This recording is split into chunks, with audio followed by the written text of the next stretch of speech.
What is up, everybody? Welcome to episode 42 of Coffee with Den. This is the Answer to Life, the Universe, and Everything edition. Looks like we got I Am for I Am right off the bat this morning. Good morning, sir. How's it going? Good morning, good morning, good morning. I got my coffee and I got a straw and I sipped it off of your counter. Yeah, well, it should have You time to can't cool waste by any now. of that. You can't waste any of that.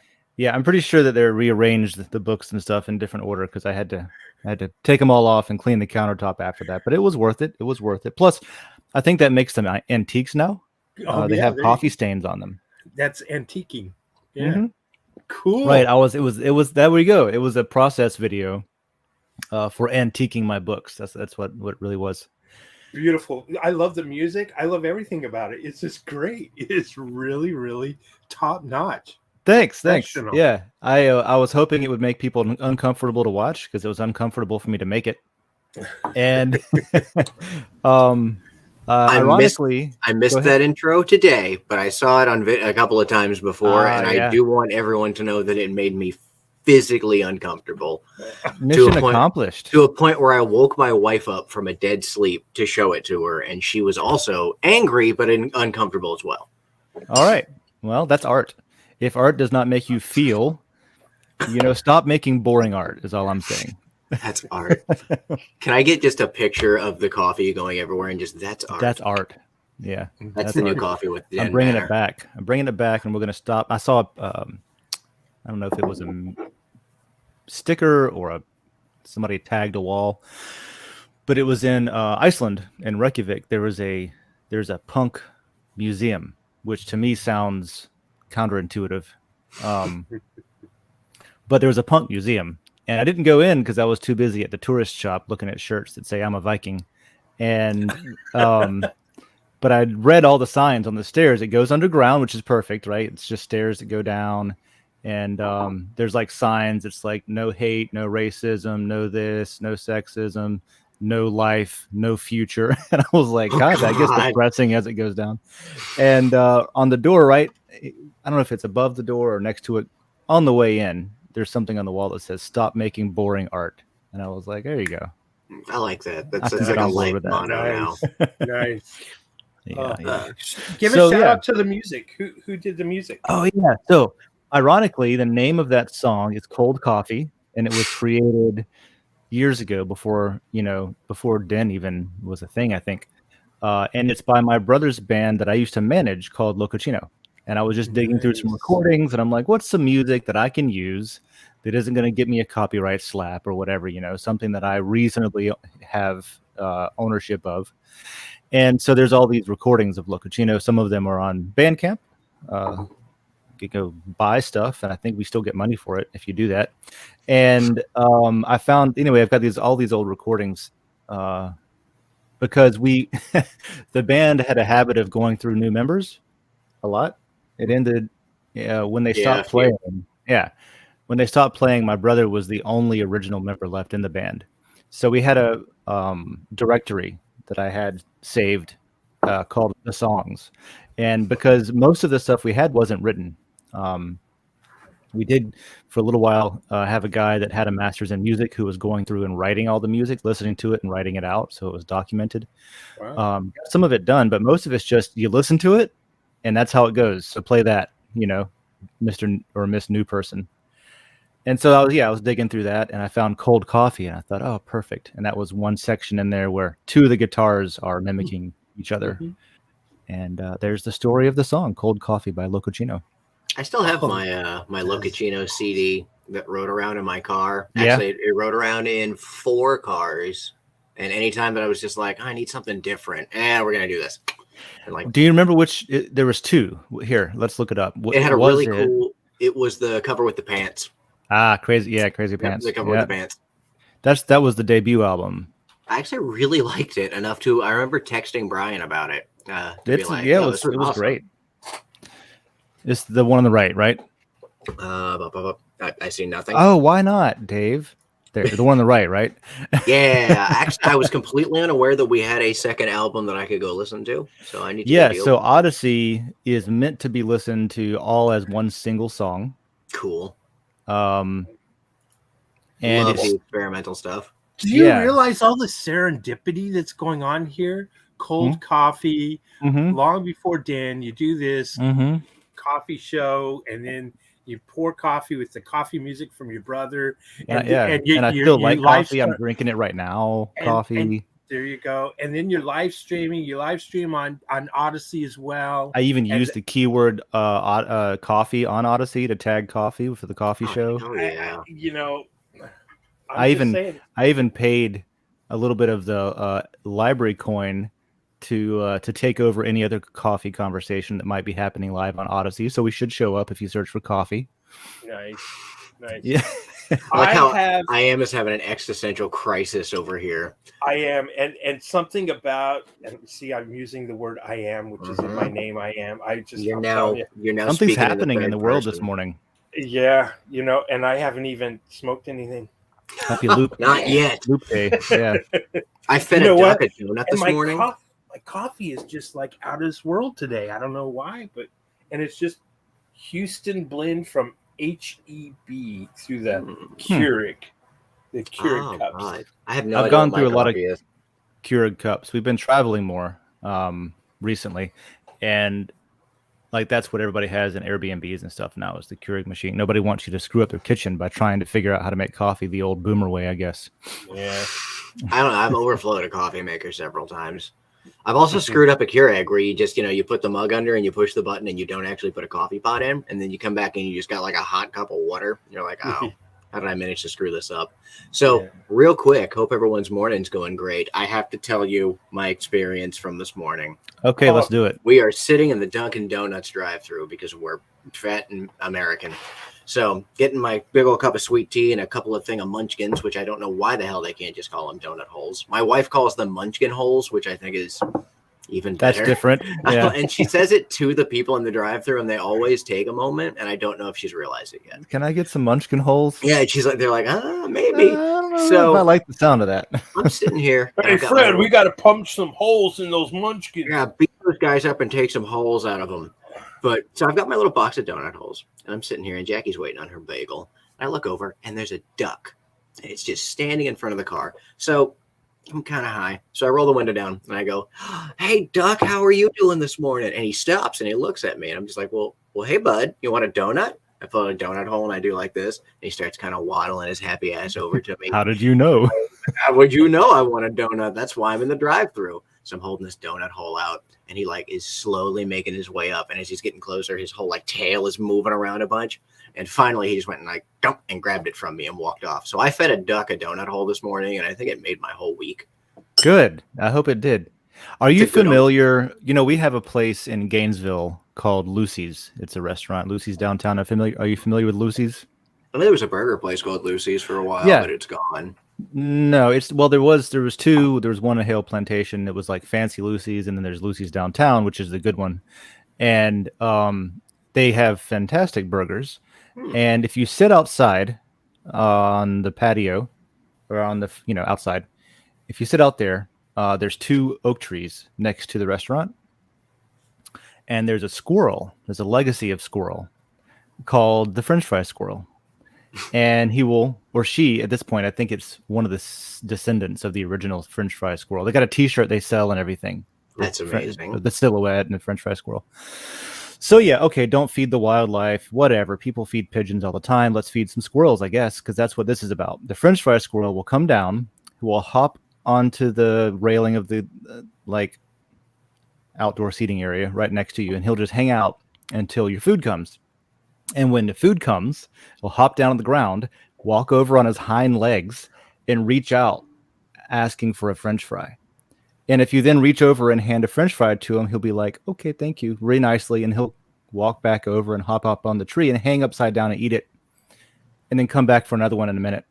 So I highly recommend on a day where it's not really packed, there's not a lot of people there, to go check it out, because if you're the only one outside, you get exclusive access to the French fry squirrel, and he hangs out with you for the whole meal.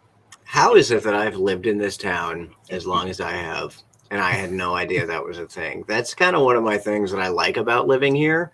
There's always some new bullshit that I've never heard of, like a squirrel that takes that's a descendant. Of course it is. Of course learned it. Lineage. Learned it from her daddy. Looks like she had kids recently, so I'm sure there'll be more. I had to look it up. They live 2 to 4 years on average, so it can't be the original. All? That's all. Yeah. Squirrels live longer than that. I thought they live a lot longer. Well, let's look up the Hitchhiker's Guide and see what it says. Ah, yeah, that's right. It's the 42nd episode, ain't it? Yeah, it is. Is it bad to say that I've only seen Hitchhikers one time all the way through? Okay, I've only seen it once, but I've read the books series too. 42 is connected to Hitchhiker's Guide to the Galaxy. Yes. So in Hitchhiker's Guide, how long do squirrels live? Everything. 42 this is years the squirrel old. enthusiast. 42. That would be amazing. That would be fantastic. Yeah. So 24 years. Holy that's not what the other internet told me. Oh my God. Maybe it is the OG. I don't know. Look how fat that squirrel is. 1 to 9 babies. Interesting. Okay. Well, shoot. I don't know what's real now. A pet squirrel can live about 20 years. Well, this one's going to have a heart attack and high cholesterol. So yeah, this one's dead in 5. Their squirrels live for 4 years maximum. Yeah, because of the amount of potato grease. I was wrong. It could be the original French fry, or maybe just the child of, not a deep descendant. But to answer the question about 42, this is episode 42. And 42 is the answer to life, the universe, and everything. Because in the Hitchhiker's Guide to the Galaxy, spoiler alert, I mean, it's been decades. Yeah, you're fine. What had happened was mice hired architects to build a giant computer to figure out the answer to life, the universe, and everything. And that giant computer was called Earth. And all the moving components and all the processors were called brains and stuff like that, right? So Earth was just a big computer to figure out the answer to the life, the universe, and everything. And the answer was 42. Oh. And then when they tried to figure out why it was 42, the computer was like, you didn't ask me for the question. You asked me for the answer. The answer is 42. I'm going to take some time to figure out that answer or that question. Oh, God. So that's how that happens, right? I forgot how good. Actually, how just overwhelmingly. He's such a great writer. Is. Yeah.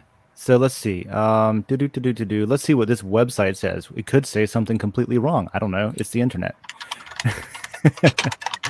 Let's see. The joke kept running. Okay, so I guess 42 was just. I don't know what the history of why he used that number was, but in the story, that's what it was. Knowing Douglas Adams, it's because he just pulled it off the top of his head and was like, "This will screw with people for the next 35 to 40 years."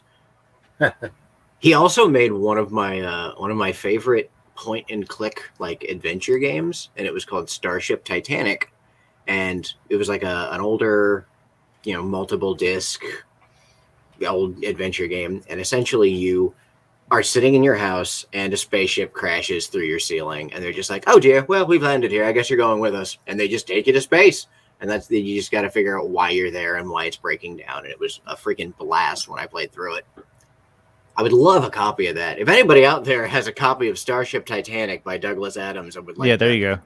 I've never even heard of it, so I'll have to check that out. You should. It's actually really neat. It's on. I think there's a copy of it on Steam that you can get for like $5. Of course, it's on Steam, and it's an old game, so it's a bitch to run. I haven't played a lot of games. My Steam library is like all these. Oh man, I'll totally play that one day. No, because it was on sale. Like I didn't want to play it now, but it's like on 90% off sale. So I'm like, oh well, I'll play it eventually. So let me get that. Like I haven't even played through Quake 2 again after the RTX update, which it looks really cool. It does. So it's kind of neat. My Steam library is inundated with crap from the home bundle that is just like I end up with like 10 games, and I'm like, oh, I'll play this one day, and it's like you have 650 games. You gonna play all of these? It's like, no, never. I wish I could sell these. That'd be nice, Steam. Can I have like a sellable marketplace for unplayed games? That'd be awesome. No, that would be a security. Yes, that would be a security. Yes, the SEC is going to get all over your ass. That's the thing is like the SEC is going after, people for literally selling software licenses, which is something that games have done forever. So does that look out mean GameStop? Yeah. Does that mean my skins and my armor and all that kind of thing on play to earn, it becomes security and unregistered license? Probably. According to the U.S. governing regulatory bodies or whatever you call them. Yeah, apparently so. Okay, something must go, and I'm going to have to say it. Well, it shouldn't be the games. The games should stay. That's right. They should be A-okay. Yes. I want to read a couple of quotes from now that we got Douglas Adams on the brain here. And since we're on episode 42, my favorite one, and probably one of the more famous ones, is the story so far. In the beginning, the universe was created. This has made a lot of people very angry and has been widely regarded as a bad move. Oh, man. Lisa Mighty Davis is going to join us here in a second. Give us a thumbs up whenever you're ready there, Lisa. We're just okay, cool. Let's go. We just started reading Douglas Adams quotes. Good morning. Good morning, Lisa. She's obviously a Fed. Look at that. She's undercover. Yeah, she's still a cop. Yeah, I think she's straight off a James Bond movie. She's like double agent 008. I'm just not a morning person. But you show up with this like air of class about you, though. You're just like all robed up, and you have this nice beverage for the morning. Mm-hmm. It's caffeine. It's a lot just of caffeine. Pure caffeine. It's 200 milligrams of caffeine. No, I was watching you guys on Den, and I was listening because I love listening to you guys talk about books. Cool. Because I'm homeschooling my kiddo, so I'm like, okay, these might be something that my 11-year-old son that's a rare trait. People that want to listen to people talk about books, I feel like is like a dying trend. Maybe we should reboot that. Books are cool. Yeah, no, I think it's well, especially like you guys are talking about these space books, and I love space stuff. I think it's really interesting. So I was listening to that, and then you got into the SEC. So then I'm like, to join. Trigger word. Yeah. She's like, it's time. I'm here now. Oh wait, you want to fight? Arise. Yeah. This is my what was it? My existential. It's your existential crisis. It's just. It's just gotten It kind of is. It is kind of the existential crisis of like the world.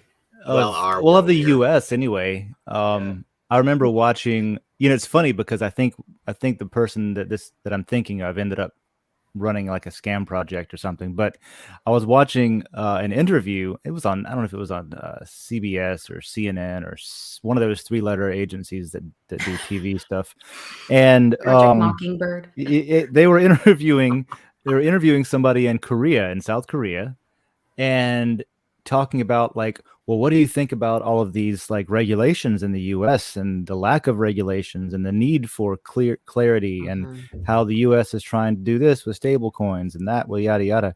And the guy, like, I had to give him props. He was straight up like, I don't actually care. We're not in the U.S. You guys can fuck off. We're doing what we want to do, and doesn't bother me. And she was like, but you're in this industry, aren't you concerned about regulations? And he was like, no, I'm not in the USA. That's not the whole world. Yeah. We'll just do it on our own, and you guys can be left behind. And I was like, that's where I think America is so, egocentric, and we've been left behind in education, in technology, manufacturing. You can go down the list, and we've handcuffed ourselves, in a country that's supposed to be free. We've been asking permission for a hell of a lot of things, and a free man doesn't ask permission. And so I don't know. That's that's a well-said statement. Yeah, it is. I'm really careful about when I talk about crypto because I'm retired now because of crypto, and so now I was the guy that was always wearing the Bitcoin shirt and whatever shirt, got crypto shirt and all this kind of thing. And then I started like, no, I think I'm going to kind of hide it.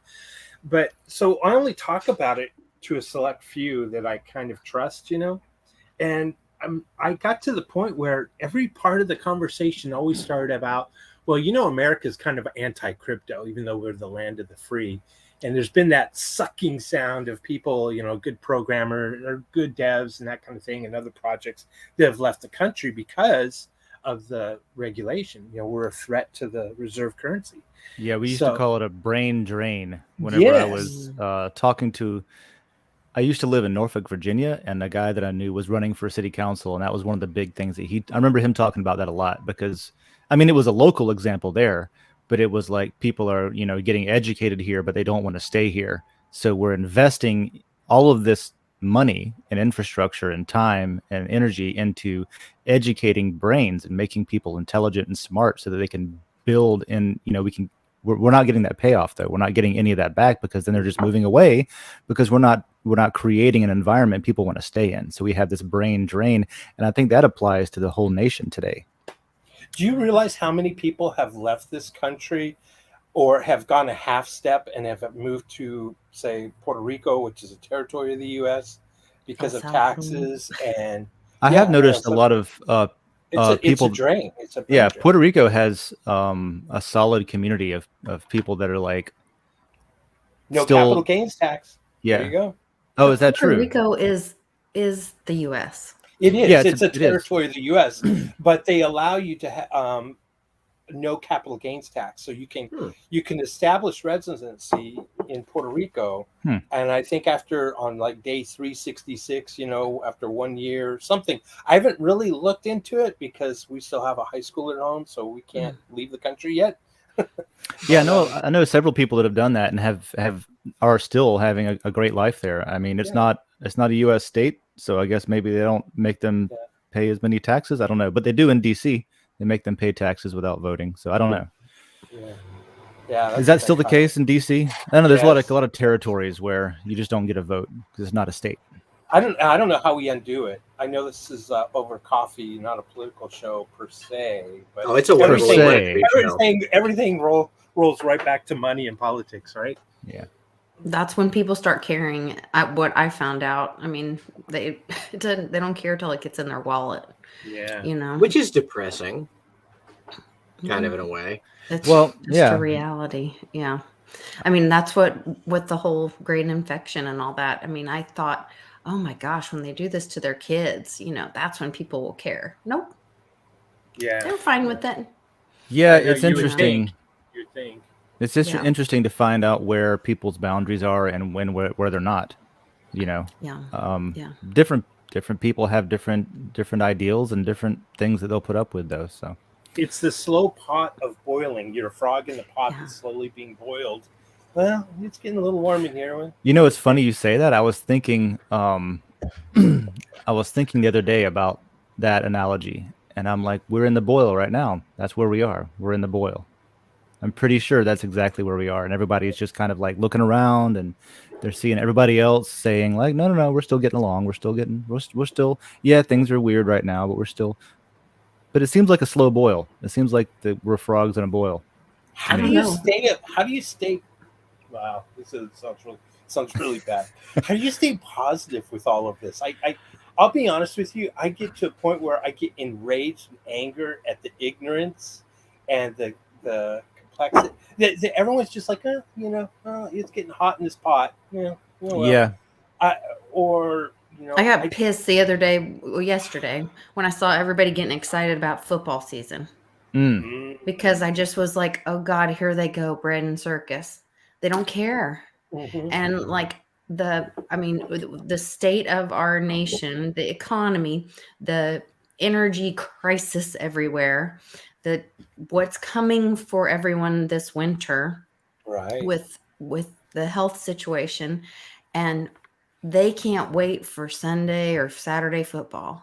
Everyone lives in their own little bubble, essentially. Like, you have your set world, and you don't really want to look outside of your set world because something out there could be terrifying. So you're just going to live in this little, nothing's happening, everything's the same, everything's all fine.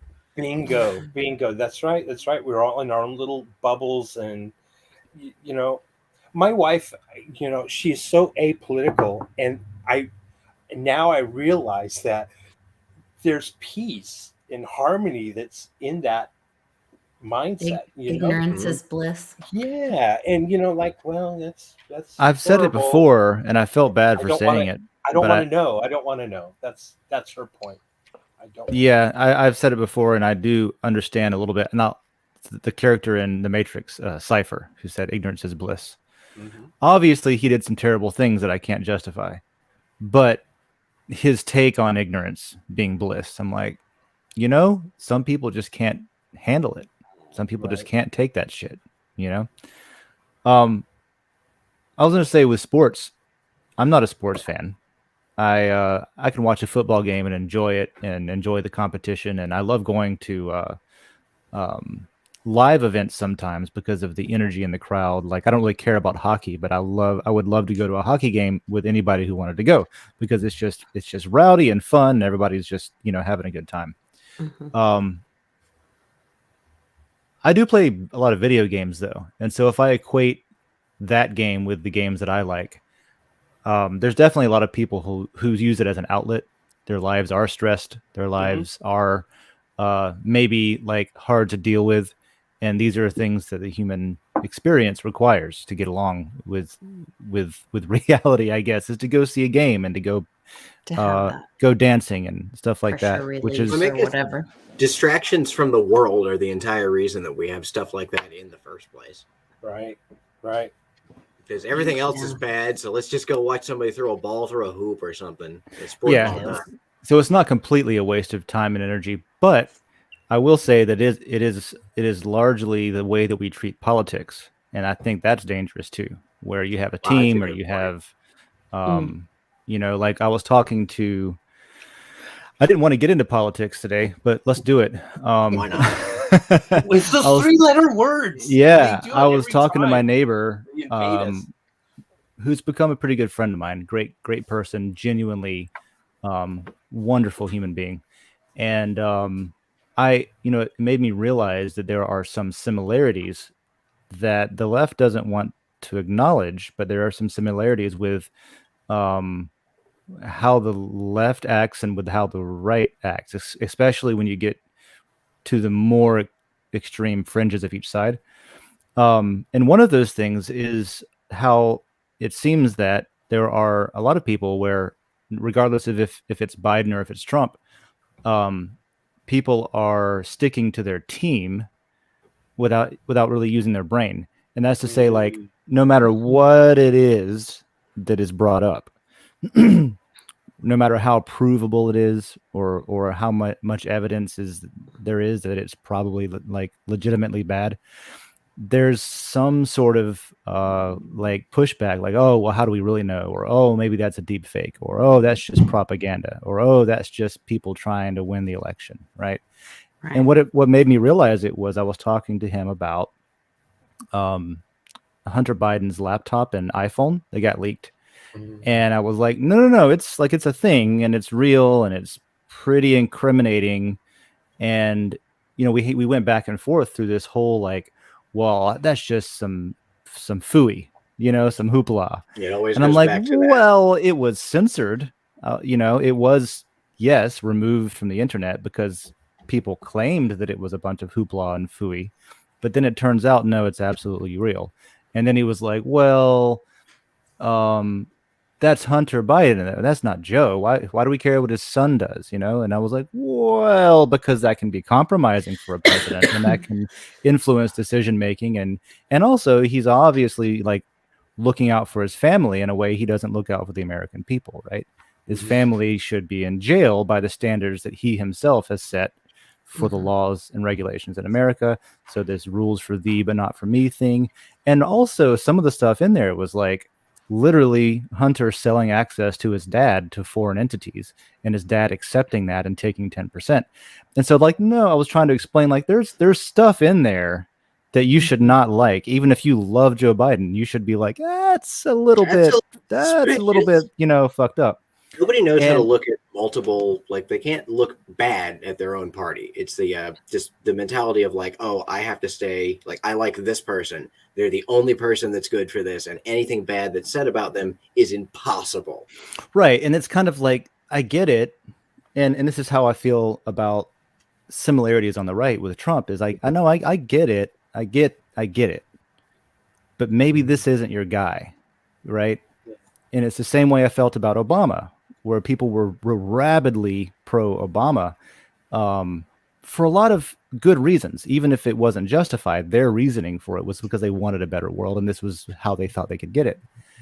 It's like, I get it, but maybe not attach yourself to a person, right? It's not about the person. It's about the movement, or it's about whatever you want, the ideal and things like that. Attach yourself to an ideal, not a human being, because the human being can change. The ideal generally doesn't. Well, Lisa, you and I, at least I think, are very politically aligned. I just have my frustrations from when Trump was in office, but politically speaking, I think fiscally responsible government, small government, those kinds of things. From what I've seen from your postings and your show and that kind of thing, I think you and I are very closely aligned. I may be a little bit more on the extreme because I've gotten to the point where I'm almost anti-government now. But I would love to meet somebody more on the extreme than me. I have a brother who is maybe even more rabid that way than I, and then I have another brother who's retired military, and they're both much older than me. So I have a very interesting background. But having said all that, I just don't know how I can not get depressed when you start digging into this stuff. How do you not get depressed about all this, Lisa? Because I don't believe that what people think is going on, and I have some videos I want to send Dave, and I'll send you guys too later. Hell yeah. Because there's this guy, Derek Johnson, that my husband showed me a video, and he says he has had top security clearance, and he's going through military law and federal law, and says that Mr. T's still in, and what happened and how it happened, and he describes Sleepy Joe's public funeral. I've heard some of this about, like, this is the stuff I love to read about and listen to hear about, especially if it's plausible. Like, it is pretty incredible. Yeah. And I've watched a lot of things that I don't believe what the mainstream media narrative is. I don't even get most of my news inside the U.S. Almost everything I get is offshore. But with all that said, let me be the first to say, I don't think it would be good for America for Trump to come back. I think that might be one of the most dangerous things, because I think it might put everyone back to sleep. We don't have to wake up. We don't have to do anything. There's a savior. We don't have any power. It's always the they, them. We have to keep asking permission from the big guys. There is no we the people. And that's what I think really has to change. And I'm going to have to leave, but the real enemy is the WEF and the central banks. That's the real enemy. Oh, well, Vitalik just got initiated to the WEF, and he's so proud of it. Oh, really? I didn't know that. I was posting all about it. Yeah, Rice Crypto did an interview with his dad, and it was on just yesterday, and with Vitalik's dad, and a very different take. I have to bow out. Thanks for joining us. Hopefully be back in 30 minutes if you folks are still online. If not, you all have a wonderful, wonderful Wednesday. Tomorrow's Tremendous Thursday, and then a fabulous Friday. Check your brake lines before you leave. Look under the car and all that, and we'll see you back. Will do. See ya. Bye. That's funny. I was talking to one of my brothers recently. He has like an on-demand, like, roadside service, even emergency hours kind of thing. He went to fix someone's brake lines recently, and he was trying to figure out why it was such an emergency. It was the middle of the night. And he was like, I'm going to have to, this is an emergency call at this hour. If I get my tools right now, it's all going to be double time, double parts, double whatever, like double. And he's like, I don't care. It's got to be fixed now. And he gets out there, and it was apparently a pretty simple fix. And he found out that the reason he had to go out and fix the guy's brakes in such an emergency situation was because he was in town cheating on his wife, and he had to get back home. And if he didn't get his shit fixed, he was going to run into trouble. I was like, dang, man. Anyway, I just thought about that. She doesn't see that on the credit card. Yeah, well, people like that, they have... they plan ahead. They think they're smart. Yeah. They have cash or something. I don't know. Anyway, I just remember that talking about break lines to IAM. But yeah, send me those videos because I might put them up. I'm just really curious what your thoughts are on like when somebody says I have top clearance, but he seems very educated about military law. I don't know anything about military law. I don't know a whole lot about law. And the thing about top clearance is that the higher in classification that you go, the more compartmentalized it tends to be. Oh, okay. So like, for example, the I think it was Exhibit F in the DOJ's response to Trump recently. There was a picture of a bunch of documents, right? Some that were secret, some that were top secret. SCI, the yellow ones that were. So I know about secrecy and about classifications. So I can say that if you see a blue one, it's confidential, and then it goes red for secret, and then it goes orange for top secret. And then you get your like yellows, which is TSSCI. It's like a compartmentalized version of top secret. And so when you get to that level, really you're only looking and knowing about stuff that's compartmentalized to what you really need to know for your job, right? It doesn't give you a pass to go look at whatever's top secret. Other things, right? Okay. So that's where I worked. I worked in TSSCI, right? The yellow sheet, or the yellow cover folder. But because of that, I only know about cruise missile shit. I only know about Tomahawk stuff. I only know about mission planning and how we do that job, right? There's not some network where I can browse around unchecked. There used to be, which is how Snowden and Manning got in trouble, was because they saw all of this stuff on the network that was wide open for anybody who had access to the network, regardless of whether it had to do with their job or not. And they showed people what they found, and they got in a lot of trouble for that. So since then, they've fixed a lot of that. But I just wanted to say that, a lot of people have got that. Snowden walking around and Assange is in all this trouble? Because Assange got arrested, and Snowden is still has not been found and arrested. Snowden, he was at a conference at like Consensus speaking. He's not hard to find. Via Snowden, he was live via video conference, though, wasn't he? Yeah. So he's in Russia. People can find him. Russia can find him. Russia knows where he's at because he's there under asylum. He was on his way to Ecuador when he got his passport revoked, and then he got stuck in Moscow. He wasn't trying to go to Russia. He was trying to go to Ecuador. He had a layover in Moscow from Hong Kong, where he was meeting Glenn Greenwald and was it Laura, or maybe I'm getting the name wrong. Anyway, the reporters he trusted with turning over the stuff to. So he gave them the stuff, and then he kept going, and he was going to Ecuador via Moscow layover. But by the time he left Hong Kong, the U.S. had figured out what was going on, and in flight they revoked his passport, so that when he landed in Moscow, he was stuck for a long time. He was stuck, and he finally applied. He was applying for asylum, I think, with Ecuador, which is what I believe Assange did whenever he's in the UK. He was staying in the Ecuadorian embassy. But he didn't get that far, and so he applied with Russia instead, and Russia decided to grant it. So that's how that played out. And so he's stuck in Russia. That's his thing. Interesting. Very interesting. Yeah, I just wondered, like, how are they able to like catch some people and not others? And... What a place to be stuck.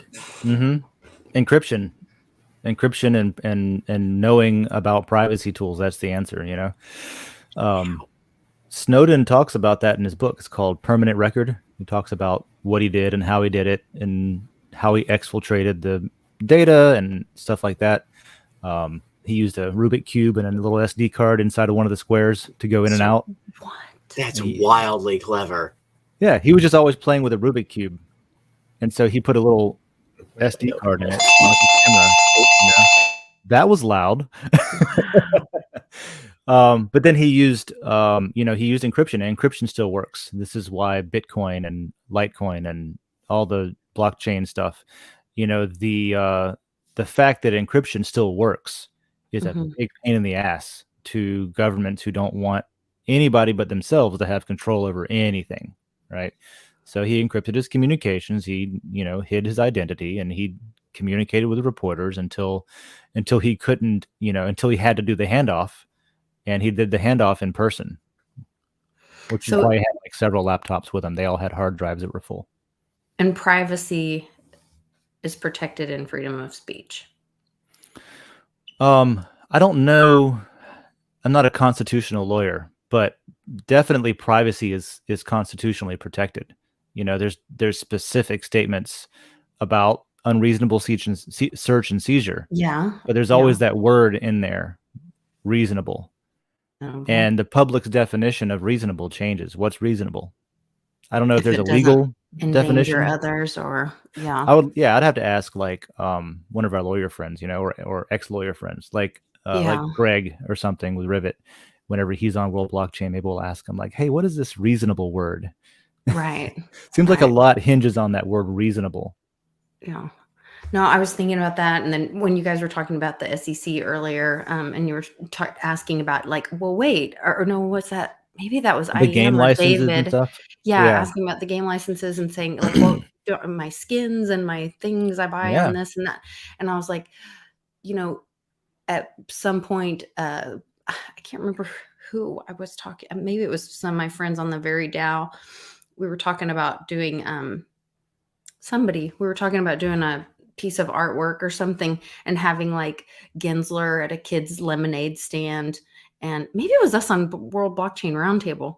It could have been him, going up to the kid at the lemonade stand and being like, oh, wait, you put that sugar and lemon and water together from your mother's kitchen, and now that is a security. You're selling it to your neighbors, and like going after little, 8-year-olds in the summertime for selling lemonade or something. Yeah, it's bizarre because like the thing with game licenses and the thing with like Pokemon cards, baseball tops, trading cards, Beanie Babies is a great example, right? Beanie Babies literally advertised that they were going to be more valuable if they collected them because they were rare. They were a collectible. Yeah, and people spent money on them and collected them because my mom bought a lot of Beanie Babies, and I remember like there was like, oh, they're going to be worth something one day. Don't wrinkle the tag. Don't that kind of thing. Yeah. And it was a very clear, like, if you want to go to that extreme as a regulatory body to say that like anything that anybody sells that could potentially be contrived to maybe like speculatively be worth more money in the future, that it's a security. Well, buddy, a car, anything that you buy today is going to go up in dollar value because inflation is going to make it happen. That's a great point. So fucking everything's a security. If that's I've got a freezer full of meat right now. That's security. Yeah, because we bought it 6 months ago. Yeah. Right. And think about just like if you want something that's right now it's imported from China, and we're about to have an open war in the South China Sea. You could speculate that, oh, maybe I should buy some Chinese goods because they might be harder to get and thus more valuable in the future. Does that make it a security? According to the SEC, it does, and that's how absurd that it is. Yeah. So, yeah. Game licenses, though, because literally game licenses are a private key that you buy, that you have to use. You have to have it to use the software, right? Like a gas fee. And once you use it, some of them you use it and that's it. You can't transfer it. Some of it you can sell the game key, go to GameStop and sell the game to your buddy, And so there's got to be, at minimum, there's got to be an even application of the law. Well, and that's where, but they don't go after Microsoft Word. No, they don't. For selling their license every year. No, they have an annual, you got to keep buying that license from Microsoft, which is a private key that you have to then consume and use it, and then it goes away, and you got to buy more. Right. Yeah. Why is that different? That's the question. I think that's the question, and it's the question that more people should be asking. Because if we can get people like Microsoft to understand that their model is in violation of what the SEC is accusing startups of, maybe. Now, I can't. This is Microsoft we're talking about. I was going to say, but is it getting Microsoft to understand, or is it getting the SEC to understand, or getting a court to hold the SEC accountable? So the courts, yeah, right. So the courts, definitely a big one, getting the courts to understand the legal system. Everything's been diverted away from the points that matter. Everything's been diverted to like money and charts and trading and, a bunch of legitimate scams and stuff like that don't get prosecuted. And so yeah, the courts, Microsoft has a bad track record of being nice to startups. They were the ones that coined the embrace, extend, extinguish line of predatory competition. Like Amazon. Amazon? Yeah. Right. I heard about this I don't know, not too long ago, where they, let you put your product on their platform, and then they watch and they track different products. And then as they find something that sells really well, they replace it with their own product. And that's like Amazon Basics or Amazon, whatever, the Amazon flavored version of the product. They like promote your product or help or watch your product grow. They allow this platform and then help your product grow or watch it. And then if it's successful, they're like, okay, we'll make one of those.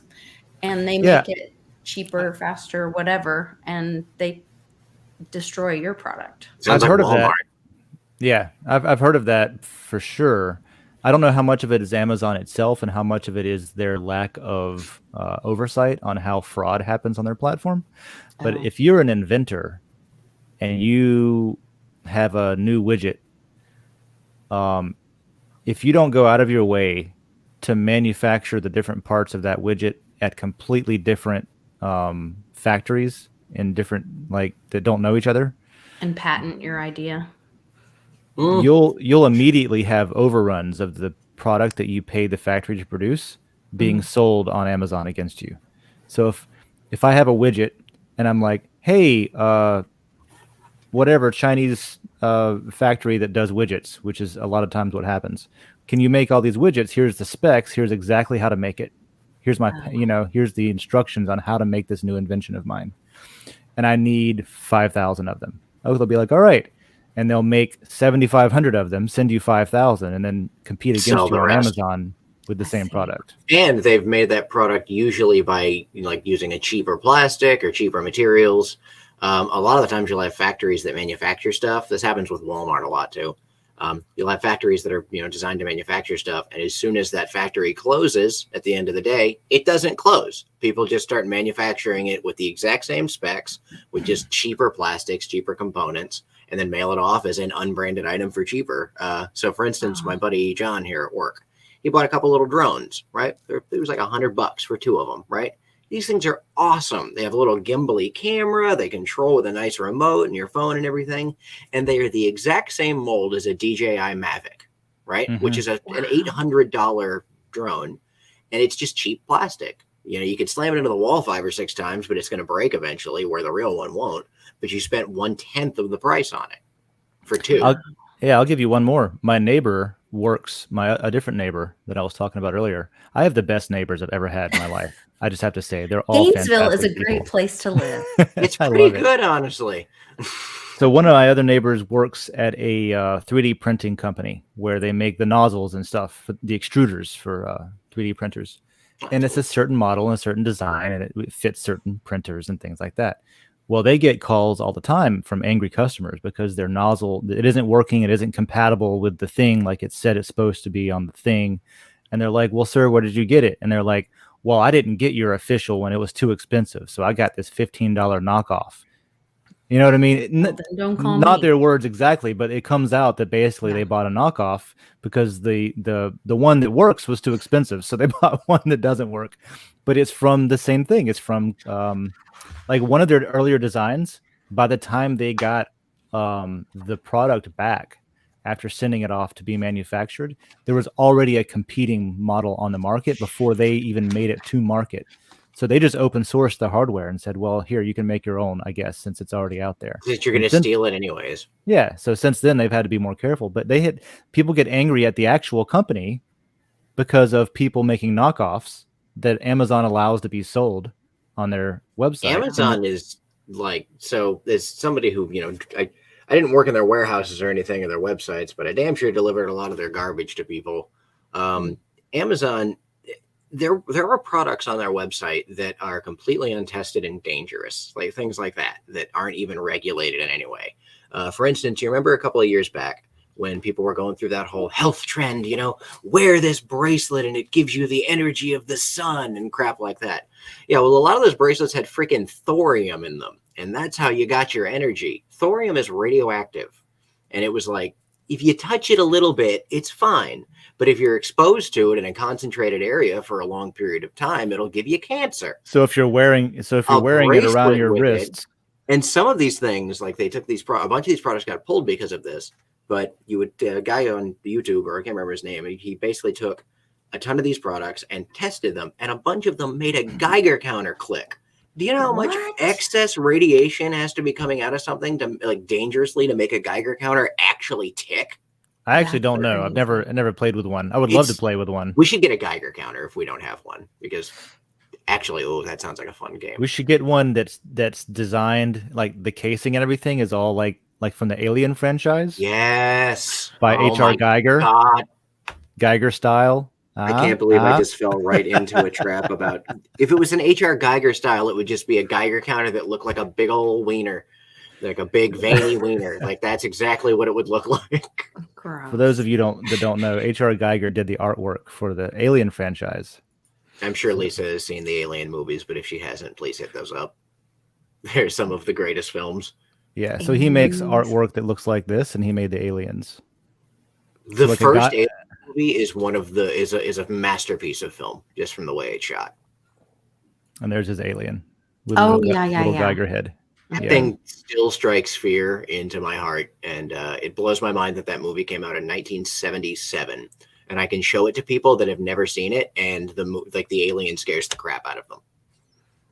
Yeah, it is. I used to think of it, and it is a science fiction movie, but I used to think of it purely as a sci-fi film.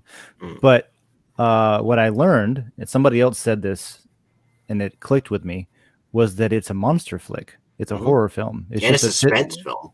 Yes, it's but it follows the same pattern as like your like gore-fest monster movies. Your slashers, you can't find the bad guy. It's creepy, and it's, like way more skilled than you can deal with. And it's just, you don't see the actual on screen in the first Alien film. You see the actual creature on screen for like a grand total of 6 minutes, I think. And honestly, you don't even see the full size thing until at least an hour or so into the movie. But so the way the film is shot, it scares you from multiple different ways. Like, for instance, you can always see the ceiling in these films. So you have this claustrophobic feeling through the whole thing. You're just like, they're in this tight, compacted space. That's a good point you bring up too, because the characters don't know what it looks like either. Yeah. And so as the audience, you don't know much of anything more than what the characters know. There's going to be an alien. The characters through the film are they're well written too. Like, and I don't mean to just keep, touting how good of a film this is overall. Everybody's seen Alien, but they're just such well written characters. You can tell that they're terrified of this thing. Some of them just want to get the hell out of there and get paid. They're like, I don't care what this thing is, blow it out into space. But like, once they realize, oh my God, this thing is big and killing people, they all just go into this like fear that is well portrayed on screen. And a lot of that is to do with, I can't remember what the actor's name is. I'm just going to say the black guy, but like he plays, his look of fear when he dies is just top notch. And there's my spiel on how freaking good Alien is. No, I agree. Is this the one where the alien makes that like clicking horrible noise? It has the mouth inside of the mouth that shoots out. It shoots out. If you've never seen the first Alien film, do yourself a favor and go pick it up. I don't watch scary movies. I don't either. I hate horror films, right? But just the way the movie is done, you get sucked into this little world and you start to care about these people a little bit. And it's just... The first one is in 79 and it holds up today. It holds up today better than most of its sequels hold up. Isn't this the one that, what's her name is in? Sigourney Weaver?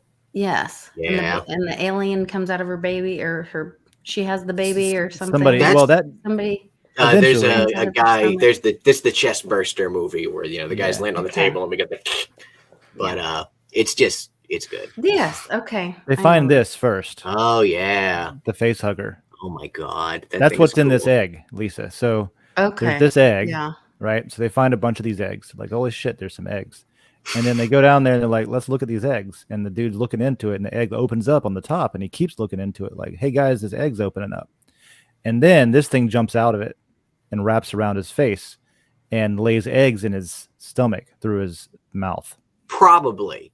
We don't know. They don't let you know 100% how it happens, but it does. I mean, it sticks a thing down your throat. Use your imagination. And then something comes out of your chest. I'm pretty sure. Yeah. Maybe it's not eggs. Maybe it's not eggs. This man is getting alien laid right now as we speak. And then this is what. So okay, so this thing is there's two parts to the alien. This one uses a host. Lisa. She's like, this is my education for the day. Yeah, uses a host to grow its offspring, and depending on the type of host, is how the alien turns out. We found out in Alien 3. Oh, the third one with the dog thing. Yeah, that depending on what you attach to, it actually just changes what the baby looks like. A little Bruce Lipton this morning. Yeah. So then the baby turns into this big scary thing, and Sigourney gets really frightened. And then it turns out to be this guy's fault. And then he's an android. And then what else? Just talking about just going. He's like, I can go on about Alien for. I guess that's it. All right. 6 months. Here's what we can do though. I actually had something to talk about today, and I don't remember what the hell it was. I was going to tell you about my new favorite show. What? It's terrible, but my wife and I have been watching it. Before I do that real quick, I wanted to say that over in the Coffee with Den layer, there's a link to join if you want to. Go find that. I did promise to do some top posts and stuff, so we should do that. But before I do that, I want to tell a quick story about this TV show that is everything that I hate about TV shows, all wrapped up into one. Oh, modern TV shows, reality shows, Jersey Shore, stuff like that. There's another TV show called. Have you ever seen those real estate shows where it's like it's kind of like MTV Cribs, but they're selling them. Looking for a house. They're looking for a house, or they're the real estate agent. It's always like this is Bobby. He puts the lids on pen caps, and this is Julie. She draws mandalas. Their price is $700 million. Kind of like that, yeah.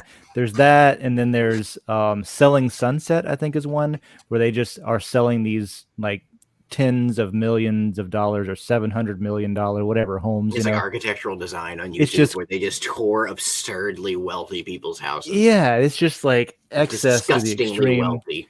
So there's that, and then there's things. So there's MTV Cribs, but if MTV Cribs and Selling Sunset had a baby with like Jersey Shore in Real World, this TV show came out of it.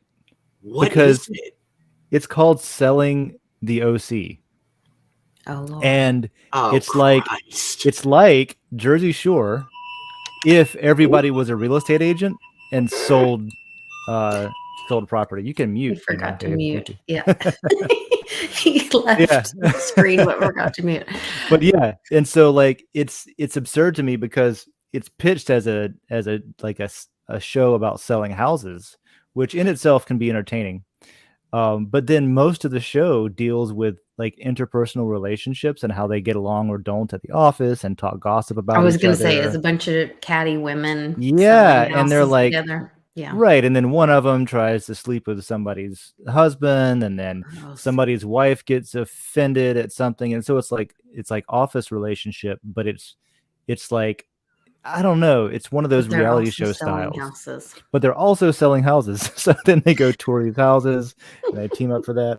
But Selling the OC. It is a train wreck to watch. But that sounds like no fun at all. But I am watching Pawn Stars. Oh, I've seen some of that. Yeah. Right now they are doing all this like American history stuff. And if you can watch Pawn Stars, and like last night, the latest episode is all these coins. Mm-hmm. They're doing all this coinage history.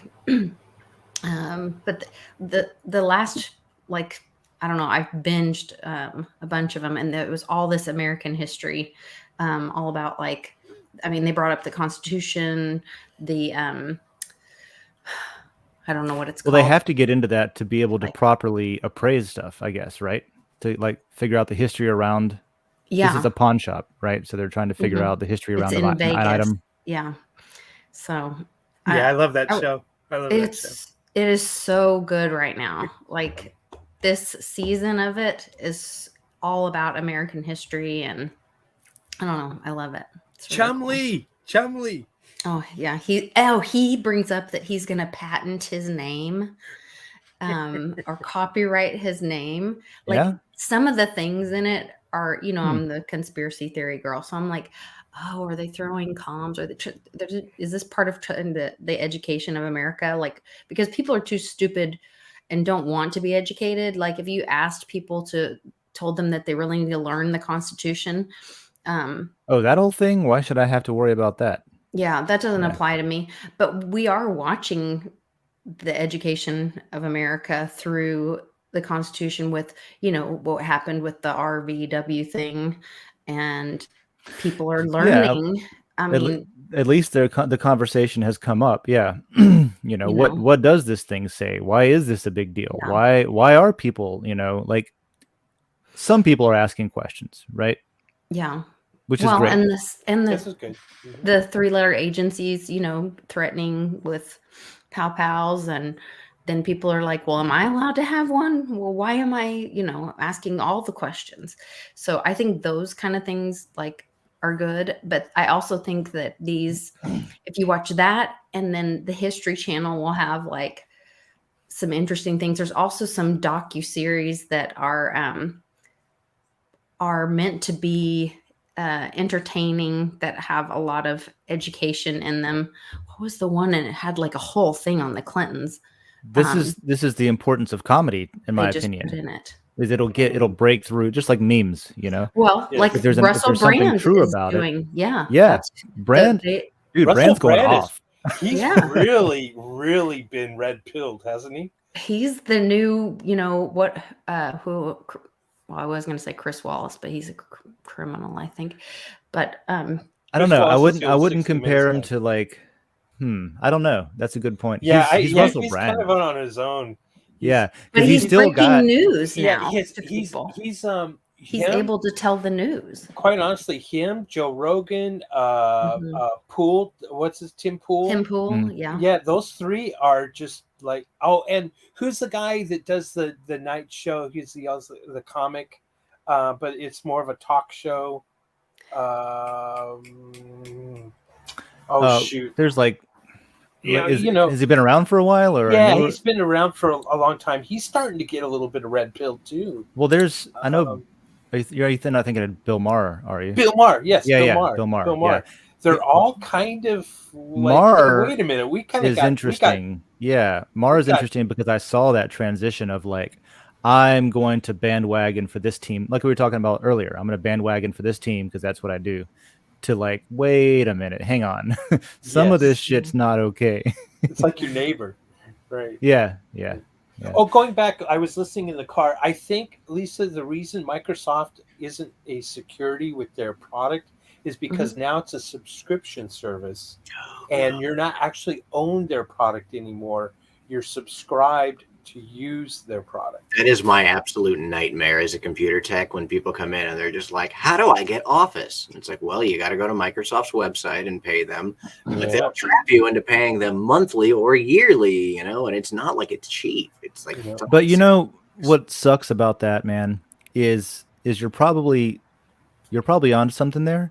But if you were to take that license and say, give people rollover points if you don't use up your license, right? If you were able to use up that license or not, if it didn't just expire every year, regardless of, like, let's say you bought a license and you never turned your machine on for a year and a day, and then you came back and you wanted to use the software with that license you bought, well, that license is expired now, isn't it? Right?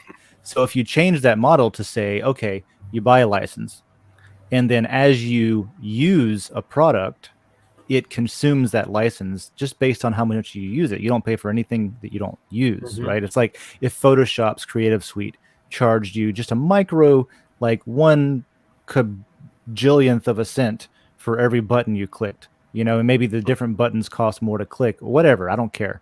But if you were to make it to where you only paid for what you used as you use it, then that's a model that the SEC is currently attacking, because it might be an ownership, because then you own that license and you can decide not to use it if you don't want, and it won't go away and you can use it later. I like Open Office. I like Open Office. I like Open Office. I like LibreOffice. We've been loading Libra. Actually, I think Libra I got from you when we worked at the shop. And when I started working here, the owner, actually, we still had the Office Starter 2010 stuff. And I switched back when we could still load that. But I switched everything over here to Libra, and we've been using it for close to 8 years now. Yep. Libra's fantastic. That was whenever Oracle bought OpenOffice, there was a dispute with the I guess the developers or the maintainers, and a lot of people left OpenOffice and founded LibreOffice instead. So that's a pretty cool one. I've used OnlyOffice a little bit. I'm not sold on it. It's different, but I think that's the only thing is it's different. So it's new, I'm like everyone else. Plus, whenever I fire up any Linux distro, I can pretty much assume that LibreOffice Writer is going to be there for me to type up a note if I need to. Yeah. All right. So let's see here. Has anybody left anything on today's post? Oh, what was the name of your show? The one I was talking shit about? Yeah. It's called Selling the OC. Oh, that's Selling the OC. Yeah. Yeah, and it's like if MTV Cribs and MTV's Real World got together and had a show. Christ. It's this show. Sprinkle in some Selling Sunset and some Jersey Shore, and mwah, you got it. They go out of the club together. They have relationships. And they talk. It's like I ask my wife sometimes, because she's the one that turned me on to it, because she likes to watch things that don't make her think. She's a scientist. She thinks all day, uses the crap out of her brain, and she wants to come home and not watch something cerebral. She wants to watch something that's like something that's mindless. And so she's watching this, and I was like, isn't this about selling houses? Because it doesn't seem like it's about selling houses. Can you imagine? I'm watching the trailer for this right now, and this man just climbed into a relatively inexpensive Porsche.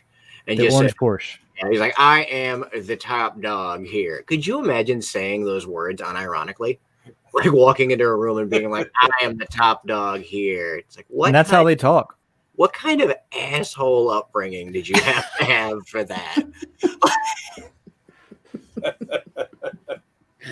Oh my gosh! Seasons of this world at work now. You know what? It's all about ego. It's all about ego. I was gonna say. So obviously their parents were probably very egotistical. So that's how they competed. Have you ever seen? I got a bigger salad than you do. Oh yeah, well I got a bigger cut of steak. So this is my larger piece of meat.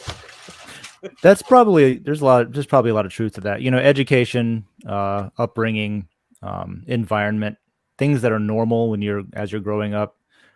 I've been through a lot of changes in my life where I'll move somewhere or I'll have a different experience and live, living with different people. And I'll have like, oh, wow, everything that I used to think is normal is not normal. So a lot of people never have that experience. They never leave the bubble that they're in, Yeah. Cool. So what are we going to show on Den today? I was just wondering, like, what's over here? I noticed that Dennis and Decky's gone diving for the first time, and I've never been diving before. I did pick up a diving Gitmo book whenever I got orders to go to Guantanamo Bay and guard the prisoners over there. I was thinking, well, I'm not kidding. That's very cool. I didn't actually end up going. They told me that I had an undiagnosed medical condition that they didn't want to have as a liability over there. So technically I got medically waived from it, but I had orders and everything. Wait. You had an undiagnosed medical condition? And that's what they said. Yeah. My nose would just bleed randomly for no reason all the time. It hasn't done that in years, but I would just get nosebleeds. And so whenever I was going through, I got my orders and I got my book, Diving Gitmo, and I'm reading about barracudas, and stuff like that. Hey, you've got blood running out of your face. You shouldn't get in the water. Right, I guess. So I'm going through medical. They give you a screening before you go on. They call them IAs or individual augmentations. And so I'm going through a medical screening, and they're like, "Is there anything that's weird about you?" And I'm like, "I mean, yeah." There's a lot of stuff. Like, what do you? So, like, yeah, asking? Yeah. So I was like, the only thing that I don't know, like, there's a lot of stuff where I know what's going on. And I was like, the only thing I don't really know what's going on is I get these nosebleeds, and you can look at my record. I've been in about them a few times, and nobody is, they've asked me if I was like snorting cocaine or something, and I was like, no, I don't. I've never done cocaine, and I just have nosebleeds, bro. They're like, maybe it's the weather. And I was like, maybe it is the weather. I'm just telling you, I don't know. I'm not trying to get out of something. I'm saying my nose fucking bleeds for no reason. I have to go, like, got to go to the bathroom. And so after that, they decided, well, the medical facilities there are not, what if you get down there, we find out you have cancer or something. We don't want that because then it's a big deal. So they told me not to go, which I was happy about. Fine. I don't want to go to Gitmo. But that's my story about your history, or isn't your education, your specialty on radio and like an engineer and all that? Yes. So why would they have you being like a guard? So they have a like shortage, and they've had a shortage in the military, and where they have not enough people in one job and too many people in other jobs. Okay. So they had too many people in charge of missile systems and cruise missiles and weaponry, and not enough people that were doing work like that, right? Okay. So there was a program where from the Navy, you would be sent on what was called an IA, or an individual augmentation, where they would send an individual to augment some other military group, right? Okay. So some people went to Gitmo, some people went to Iraq with like the Navy corpsmen would go to Iraq or to Afghanistan with the Marine Corps to be a medic. Or you would go, if you were an electronics technician, you might go work with some specialist. Like a friend of mine ended up getting involved with like the SEAL teams and things like that, but on one of these IA missions, where he'd go out for a year and a half, or however long, and help as an electronics technician, help this specialty group or whatever. So that happened a lot. People would go for completely unrelated tasks because we got too many of you and not enough of them, that kind of thing. Very interesting. I had no idea. Yep. My wife is the same way, that she pulls that rank all the time, says, we're going to do an IA here. There's too many cooks in the kitchen, and there's not enough people that are sweeping up the cat hair.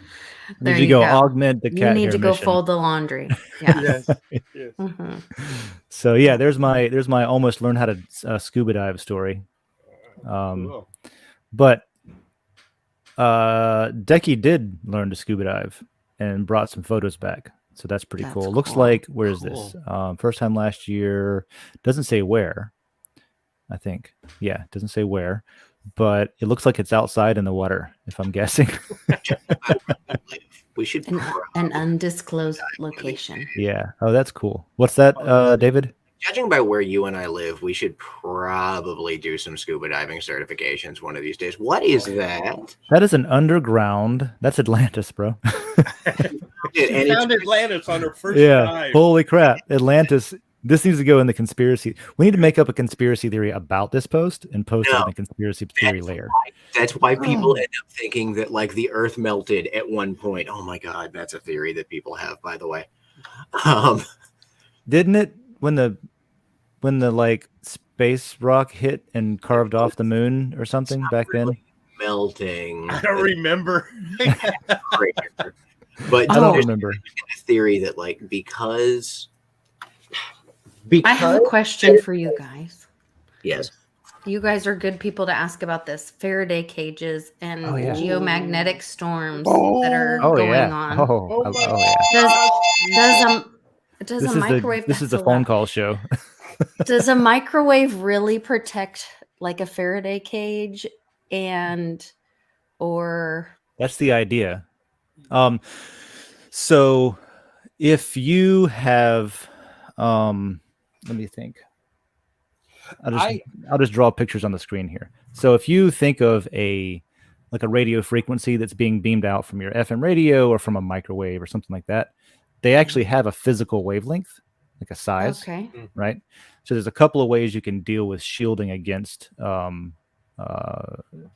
our like radio frequencies and magnetic microwave frequencies and stuff. One of the ways is it won't really pass through metal, right? And so you can have a sheet of lead and it won't pass through it. Oh, so like if it's in a safe, it would be fine. More fine, yeah. More so fine. You can all the cool thing though is you can take that sheet of lead and you can drill holes in it, tons of holes in this piece of lead. And as long as the hole is less than the size of the wavelength that is trying to go through it, it sees it as a solid surface still. It has to fit through the hole. But see, a CME works differently, though. Yeah, right? It does. It does. But I'm getting at microwaves here. Mm-hmm. Good. So if you look at your microwave, there's a window in it. Mm-hmm. In that window, if you look, it looks like a screen. Yes. It's a sheet of metal with a fuck ton of holes in it so that you can see your food. Well, those holes, I think, are less than a quarter of the size of the actual wavelength that's being produced by the microwave. So it's being seen as a solid surface. So it is shielding, right? The other way to do it is the way that the Faraday cage does it. It takes that concept, but it also shorts it to ground. It gives a path to ground so that it actually conducts. And this is, and I am, you're more of an expert on CMEs than I am, but with the Faraday cage, you're actually shorting the energy to ground instead of just trying to purely block it. And I think the microwave is supposed to work both ways. It blocks it, but it also, if your ground works in your house where it's plugged in, it should also short to ground. You do want your microwave plugged in when you to protect your computer? You do not. Oh, wait. What? Wait, this is about a computer now? I thought we were using a microwave as a Faraday cage and put your phone in it. Oh, I thought we were asking if the other way around, if it was safe to like be in front of your microwave while it was turned on and cooking stuff. I thought you were meaning like in the event of a CME, how to protect your phone or yes, are electronics safe inside a microwave during a CME? Interesting. Yes. Okay. And would you, if it was going to happen, like would you have enough time to protect your, are they going to say like, hey guys, there's a CME, whatever. Yeah. Electronic pulse coming to the earth. Everyone grab your devices and shove them in your microwave and unplug it. Yeah. Typically you would have, if things are working, and you can correct me if I'm wrong here, light takes at least 8 minutes to get here from the sun. Yes. CMEs take a bit longer, and we can kind of see the trajectory. It depends on the solar wind. So they can, a day, you got a day, 2 days. It just depends on the wind speed, essentially the solar wind speed, on how fast that CME is going to get here. Because there's two different types. It's from a coronal hole, which is emitting radiation, and then there's a plasma, which is a CME, the explosion from the sun that's pushing out plasma, and that plasma burst that's coming from the sun is what your solar wind is, and it depends on how fast that's going. Are we going to get a glancing blow? Are we going to get a direct hit? And those types of things. Yeah. But the issue is it's going to light up all of the copper wiring and this kind of thing. So you want to unplug your house or be able to turn off your main power to your home so that your home doesn't actually catch fire in a giant CME. Now, is the government going to tell us, or NASA's going to happen? I don't know, and I wouldn't quite really rely on them. The reason is simply because, if they knew there was an alien invasion and we're all going to die, do they want panic in the streets or not? You know what I mean? Right. I don't trust them enough to tell us that that the CME is going to hit. What's happening though is we have so many satellites like the SOHO and these different viewpoints of the sun, and there's so many people around the world that are monitoring these things, are going to be able to say something, hey, this is a giant CME, it's coming our way, and then boom, maybe the NASA's going to turn off that feed. You know what I mean? Right. Luckily, so there's a lot of independent. Independent people that are going to say something about it. But T Swift or Die could probably tell us, because he's an expert on so many realms, including postal carrier. Or no, that was your brother or something like that. That was His Mr. cousin. Reliable. No, that wasn't him at all. That was just some rando on the internet. Oh, random guy on the internet. The postman. Yeah. I forgot you were the postman. That's a lovely chandelier you got back there, bud. Thanks, Speedy. They like your chandelier. Yeah, I'm at a friend of mine's house in Raleigh. On my way to New York. Hell yeah. Cool. Yeah, we were just talking about coronal mass ejections and solar winds and Faraday cages, and if you would have time. Well, there were two questions. Would you have time to throw your laptop in a microwave to protect it from a CME? And would that even help? Would it No and no, probably. Yeah, I would say I would probably agree. Probably no. By the time you get the information, unless you're kind of plugged into some of these other groups that are watching the sun, but I don't know if you really need kind of like the lead covering. I think the microwave is going to help on a more minor type thing, but if we're talking about a grid down situation where it's going to push us back into the Stone Age, are we talking like a flare at the moment? We're talking about a solar flare. Yeah, there's so right now there's these geomagnetic storms that are happening on the sun, and we've been following it, or I've been seeing stories about it and talking about it for, I don't know, more than a month. Yeah, I've actually seen a little bit of stuff about that one. That's why I was wondering if that's what we were on about. Actually, that's why I'm a prepper. I'm scared to death of a CME more than scared of a big CW happening in the United States. We've talked about that before. I am. You and I share that fear. That's my number one. Like, that's because it's gonna happen. Yeah, that has happened here before. Yeah. Not here. This happened to the planet before. I think it was 1860. Yeah, it's called the Carrington event. Yeah, the Carrington event. That's when they were we had telegraphers that were able to send messages without their batteries hooked up. Yeah. Well, I could see, they can control the weather. I could see them doing that by, our economy, everything's a mess, whatever. There is this big energy crisis right now. Do they shut everybody's energy down so that their houses don't burn up? The CME comes in and wipes everybody's bank account, and then they're going to roll in the CBDC. Download this on your phone, and now you have a CBDC that we're going to make you whole through the FDIC. Well, I'm sorry for saying this, but I'm going to say something that makes, if you're already concerned about that, then you'll be terrified to know that the only people that are probably going to make it through a CME direct hit on Earth with their systems intact and remain operational without any downtime I'm going to be honest, the militaries Dave, who are protected I'm so excited against. You're saying this. I'm so excited. Okay. I don't think that there are enough people are prepping like Ron Swanson. Okay, the people that are going to survive, the ones that are burying gold out back of their house underneath a tree. Okay, I thought he was burying meat. Yeah, look, we got to be preppers like Ron Swanson and have bacon in the ceiling. Yeah, those are the people. Are you talking about like Swanson TV dinners? No, I'm talking about like parks. The character Ron Swanson. Okay, the people that are going to make it through are the people that provide services to our parks departments. Yeah, they're still going to lose. My point was that they were still going to use their computer systems and their like access to bank accounts and stuff, but the military doesn't, because that's who's shielded against nuclear attacks. That's who's shielded against EMP attacks, right? Because the CME is the equivalent sort of an EMP blast. So not if all your money is in gold. Not if it's all in gold or silver, okay? Or gold salt. Conducts. When we go back to like a salt-based bartering trade economy, okay, there's a time. Uncle Cliff says that silver will go first, and then cryptos will go. That when the economy fails, and we're seeing it through the student loan debt, which is destroying the dollar.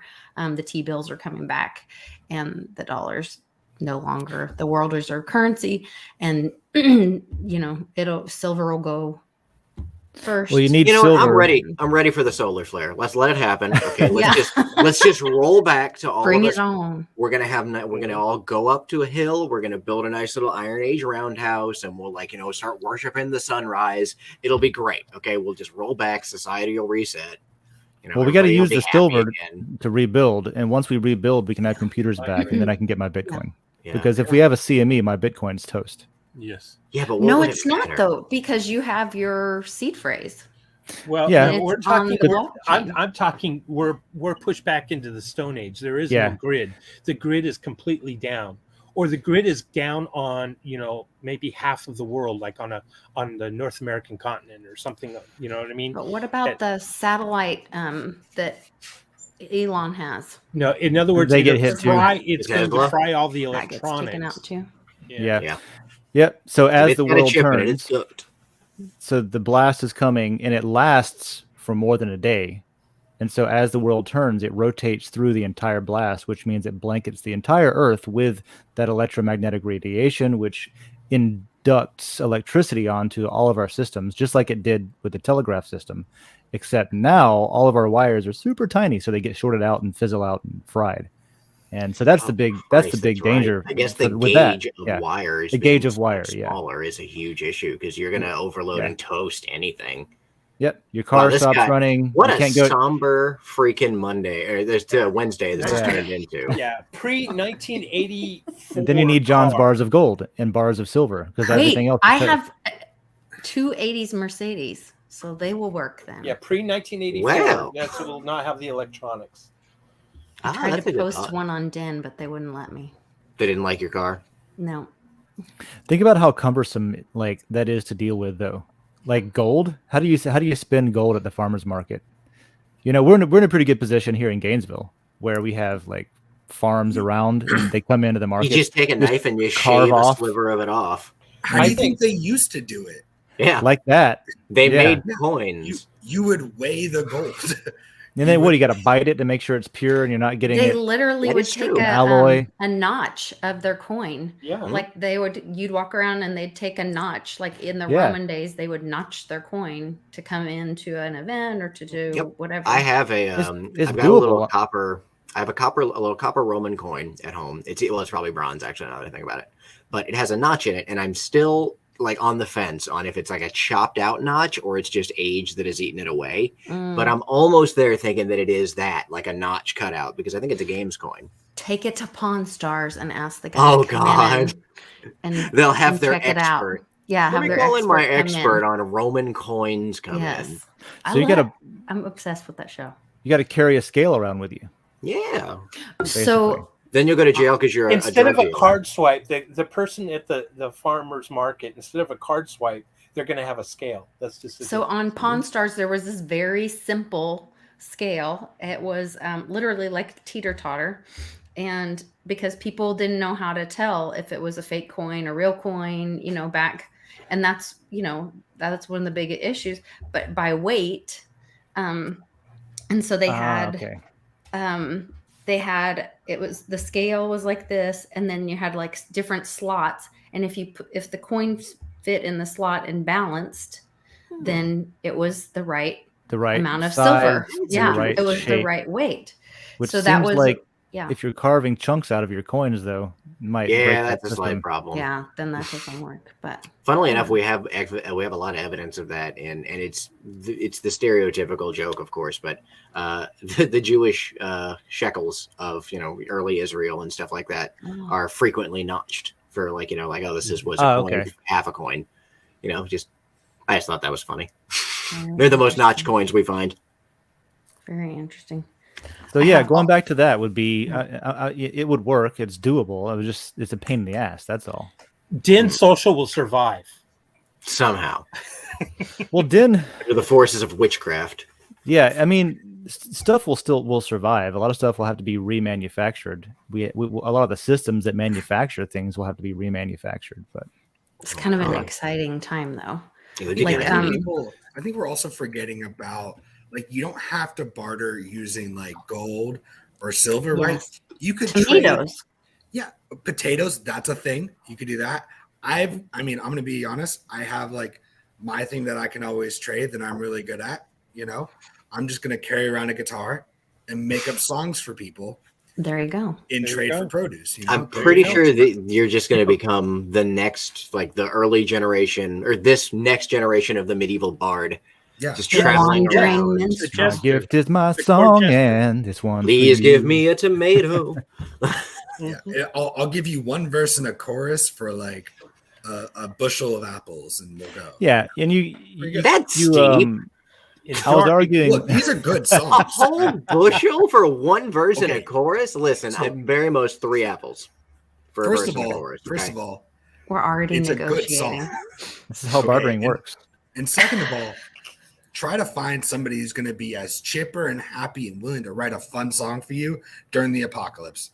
Dave, it's time to bring in the SEC into the chat group and monitor this bartering negotiation. The SEC would like to question a few things. John, are you going to report this bushel of apples? And if so, how are you going to do it if the grid is down? He's going to send a carrier pigeon. Absolutely, carrier pigeons. You just trust that it's going to get there. Because I trust in our economy. Can you imagine?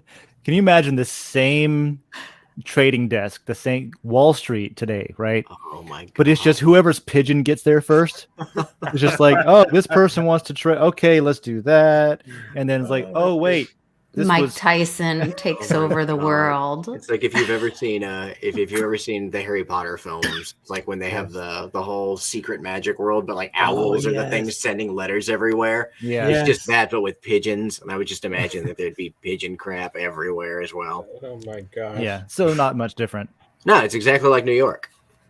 I lost all my stock because my pigeon died. Yeah. It's like, my pigeon didn't make it, so now I don't have this stock pricing at the good deal. Son of a bitch. But yeah, you could absolutely barter goods and services and all of that. And I was talking to somebody a couple of years ago, actually, about getting rid of money. Money is the root of all evil. Just get rid of it, and we should go back to the barter system. And I was like, yeah, but money still happens because, like, if I grow tomatoes and like you grow, I don't know, you harvest anchovies, and Billy can fix a well, and I need a well fixed, but Billy wants anchovies. Like there's going to have to be some kind of like, oh, okay, I'm going to do an IOU for this, so that person don't can, don't invent coinage. Just go get the anchovies. Yeah, the central bank is going to be comedy, and people like John are going to rule this planet because people in dark times are going to look for comedy, laughter, joy, happiness, and he's the only one that's going to be able to bring it. Please don't give John an ego boost that he's going to become like some kind of a feudal post-apocalyptic king. That sounds like a great TV show. Humorous king. A humorous post-apocalyptic feudal lord, and he'll just have us be his serfs. Yes. Write me a better joke. Off with his head. It wasn't funny. That sounds great to me. Oh yeah, I'm sure it does.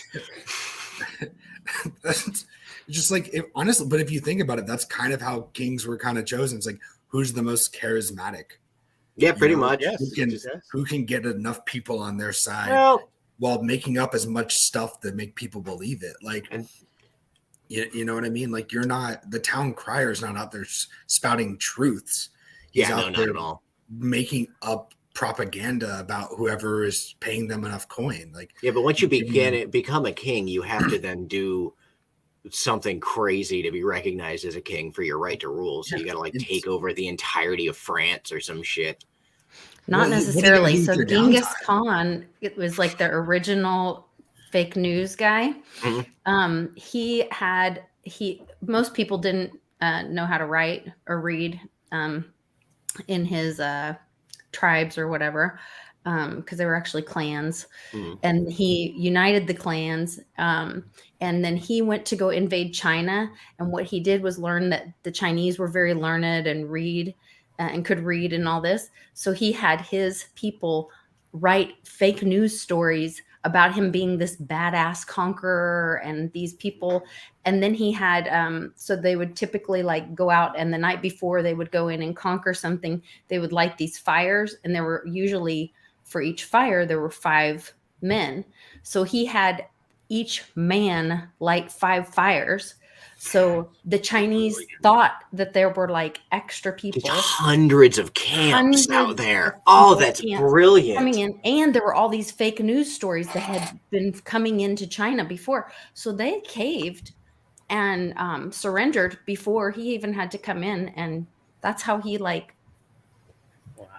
went in and took over China. So you don't have to really, like, he was the original fake news. I just wrote down Genghis Khan's bullshit stories, so I can look that up. Look into it later. That's awesome. From homeschooling, yes. Lisa, that's fire go burr. Yeah, it's pretty crazy. Where you're homeschooling your kid, that's actually a perfect opportunity to actually teach your kid like real legitimate historical stuff, as opposed to just the standard bullcrap textbook that says like X happened at this point, X happened here, this was this, and it's all like very watered down things. No, it's been pretty incredible. Tie it into math, all these fires times 5 and power of multiplication. Yeah, we're using we're using like the metaverse. There's this thing I'm looking into called Firefly that they use. It's like a Minecraft. It looks like Minecraft, but they're homeschooling on it. So I'm trying to look into that. There's also MIT did a program. It's free that teaches kids how to code. So we're now on our 2nd year of that. Nice. Cool. It's called Scratch. I've seen that. Yeah, scratch.edu or scratch.mit.edu is the website, and kids can set up a profile and they watch these little short video clips, and then they move blocks around and they learn how to code. That's awesome. So it's really cool because I think there's a lot of like wasted time in government school. Yes, there is. And you learn stuff that you don't like. I don't really care what a dangling participle is, and it's never changed my life. I don't use it as an adult, but I could really use knowing how to code, or Apple, if he decides he wants to do app development or something like that, Apple has Swift code, which is the code that they use for like iOS and everything like that.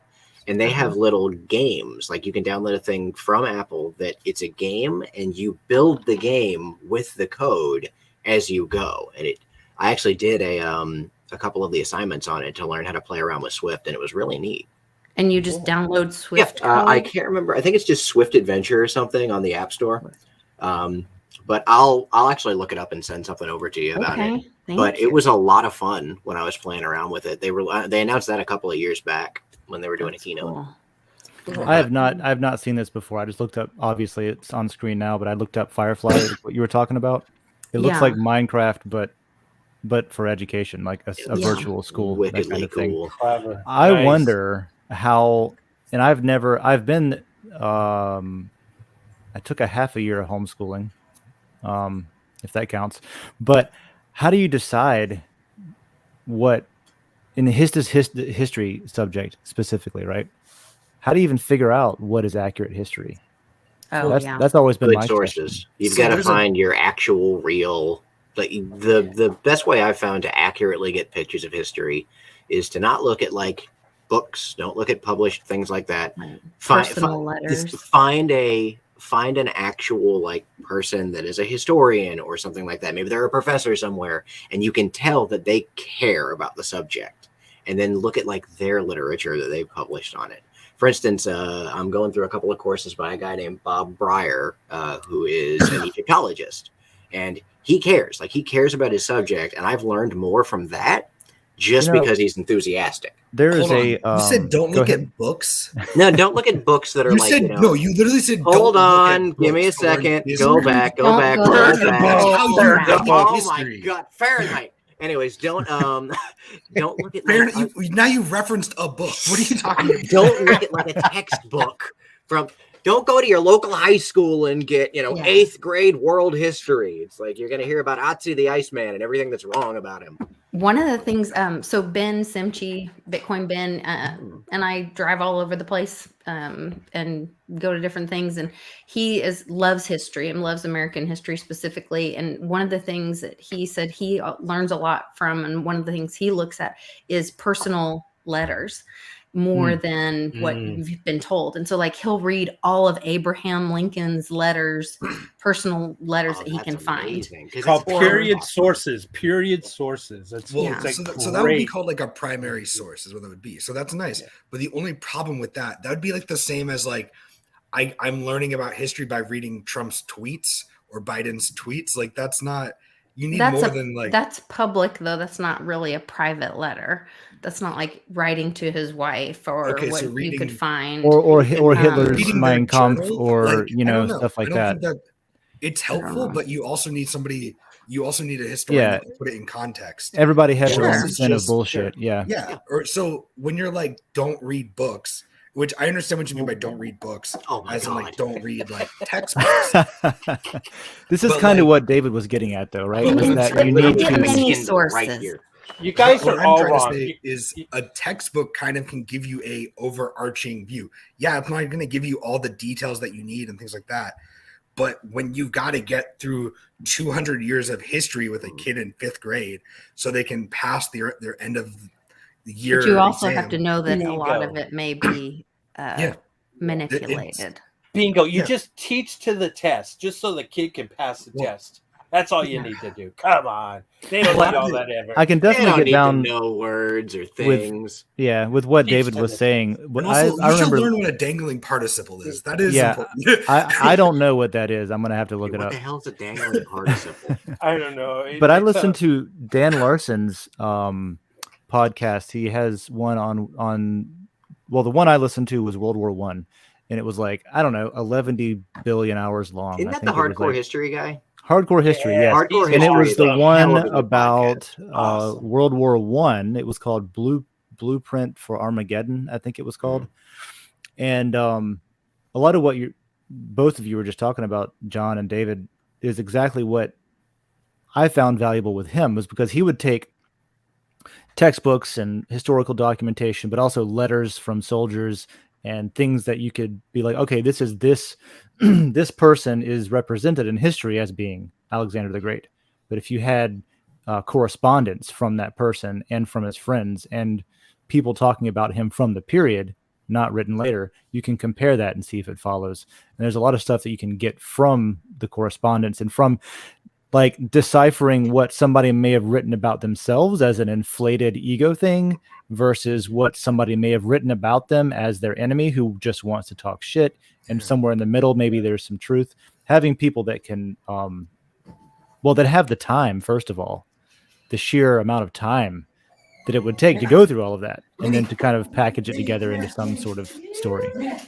That's super valuable. John's gone. John's gone.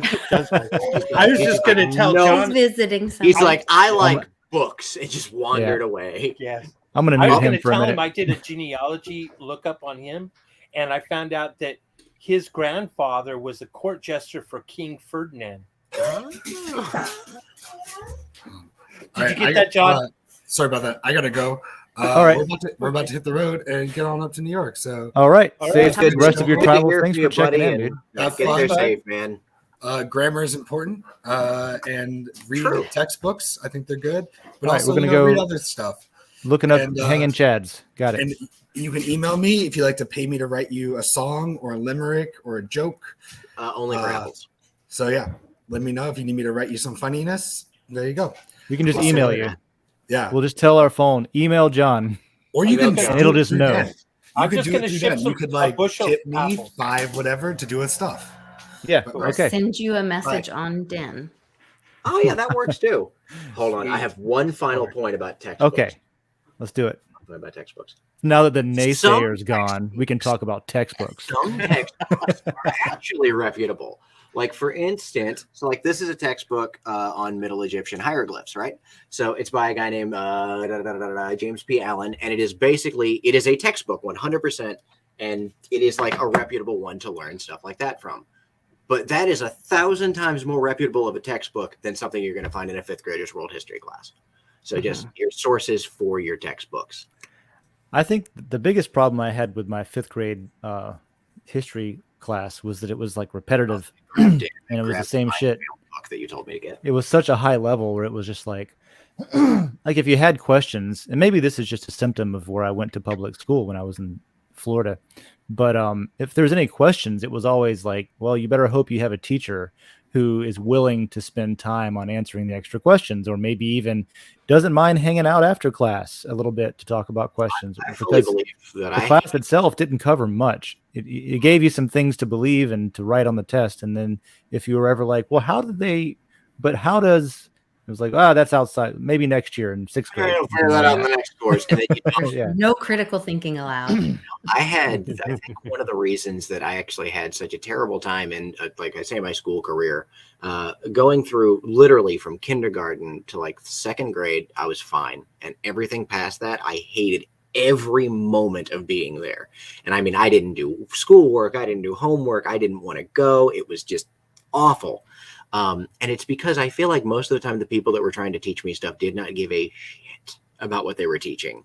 They were just like, oh, I have to read this book to you dumb kids, and then I can go home and get high at the end of the day. Like, so it makes the definitely makes the teachers stand out who do give a shit. I think we've all had that experience. A guy named Mr. Kerner in High Springs. He was a history teacher that he came in and he'd dress up for the part. So like we were learning about Aztecs, and he showed up with like a jaguar jacket on, and he was just like, this is the kind of crazy crap that they used to wear.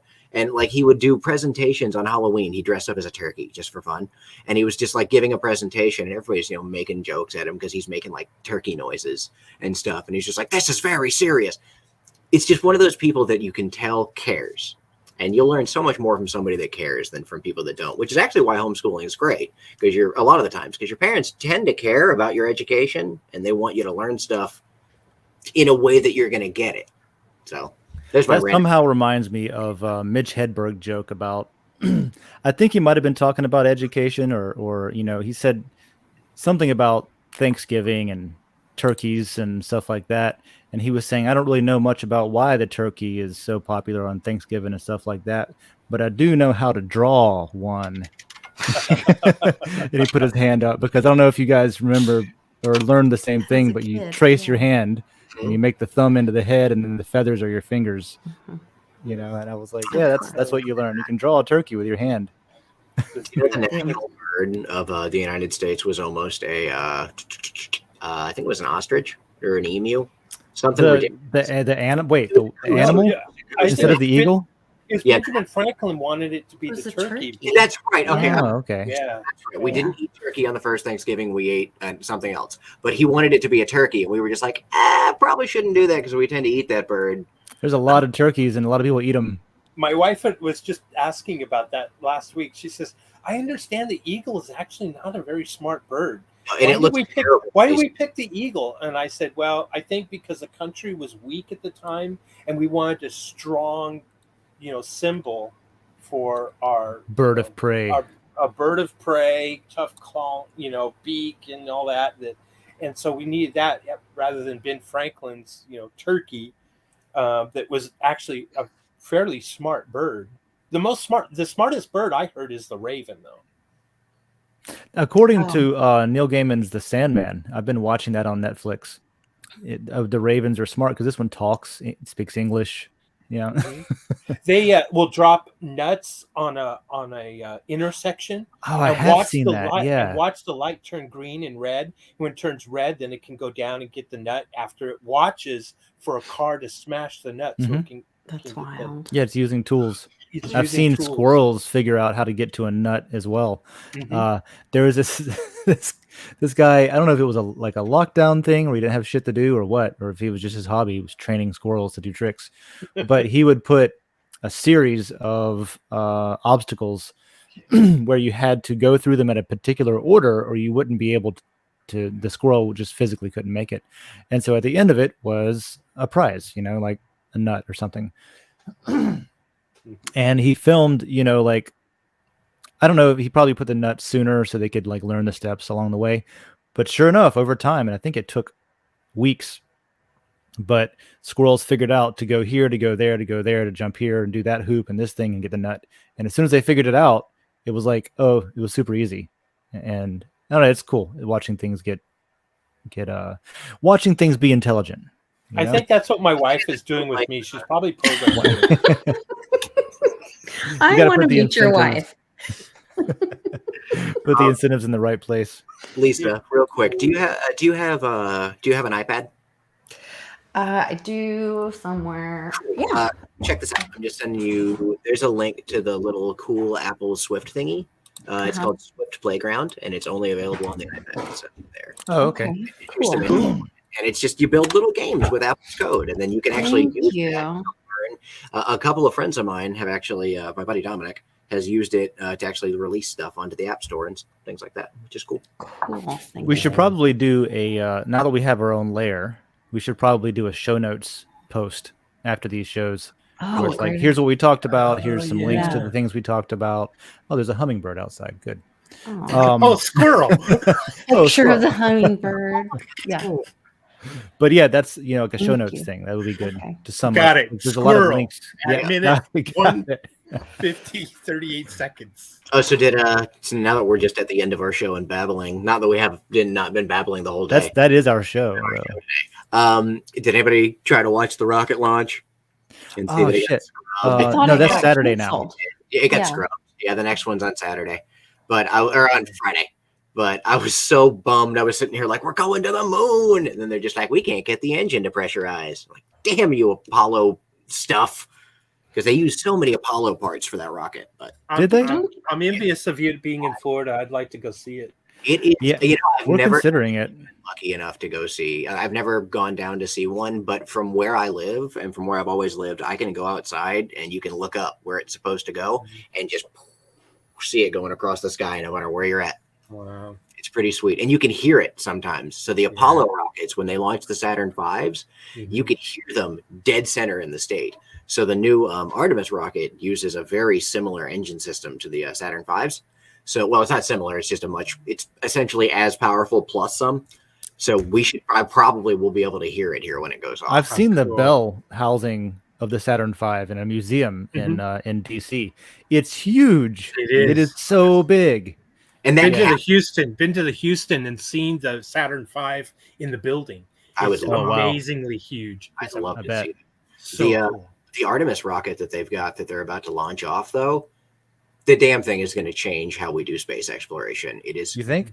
Yes, absolutely. Yes. Because it can get up there and then use one of its whole main points is it uses that final just huge burst of energy that it has to propel whatever it's trying to do, and then just pings it off into space, and then you just let that do its thing. So it has an extra initial boost. It's just got an extra little bit of oomph. So as long as it's calculated exactly correctly, it'll catch gravity correctly, and it'll orbit where it's supposed to orbit, and that kind of thing.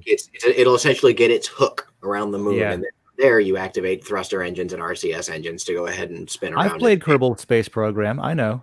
I love it. That's cool. I think it looks cool. I think that it's a shame that none of it's reusable. Yeah, that is the downside. But I mean, that's one thing that like, for example, with SpaceX, that's their whole big thing is reusability. Oh yeah. It's interesting, like going back to the moon, and potentially like we just kind of quit. Or going to the moon. Or going to the moon, depending on if who you ask. Yeah. Here's what I think. Even if we faked the first moon landing just to win some kind of like space race against the USSR or whatever it was, even if that ends up being true, we've been since then. It's not like the only time we've supposedly gone to the moon. So I'm more apt to believe that, okay, maybe we faked something to win, which is on brand. But we've obviously, to me, it seems pretty obvious that we've been to the moon and the Earth is round and all of these things. No, Dave. We live in a Dyson sphere. The Earth is not flat; it's concave. Oh, that'd be cool. That would actually be awesome. The sun is in the center, and we're living inside a big sphere that would be cool. Like the Halo ring. With that, like if we find out that we're actually just inside of some other culture. Well, no, that's what the people in the middle of the earth see. They have a sun in the center, and then the inverse is true with gravity, and then they walk around the outside. Actually, because I'm having that moment. Some big brain shit. This is my matrix, and I created all of you. Oh, see, you know what? Did you uncreate me? I was going to say, can you uncreate about 10 pounds? Well, my first order of business is going to be deleting the guy with the B, FJB. Oh, yeah. He won't know it. Stuff like that sounds like, absurd until you think about the fact that everything that you see and you touch and you smell and you hear, all of that is signals happening in your brain. So it's all you. So it very well could be. Oh, look, a hummingbird. This isn't even a real object in front of me. Oh, look, a hummingbird. Is perceiving. Yeah. We're in our own castle, looking out through tiny windows that we call vision and smell and hearing. Each of those is we got like 5 or 7, depending on who you ask, windows from our castle.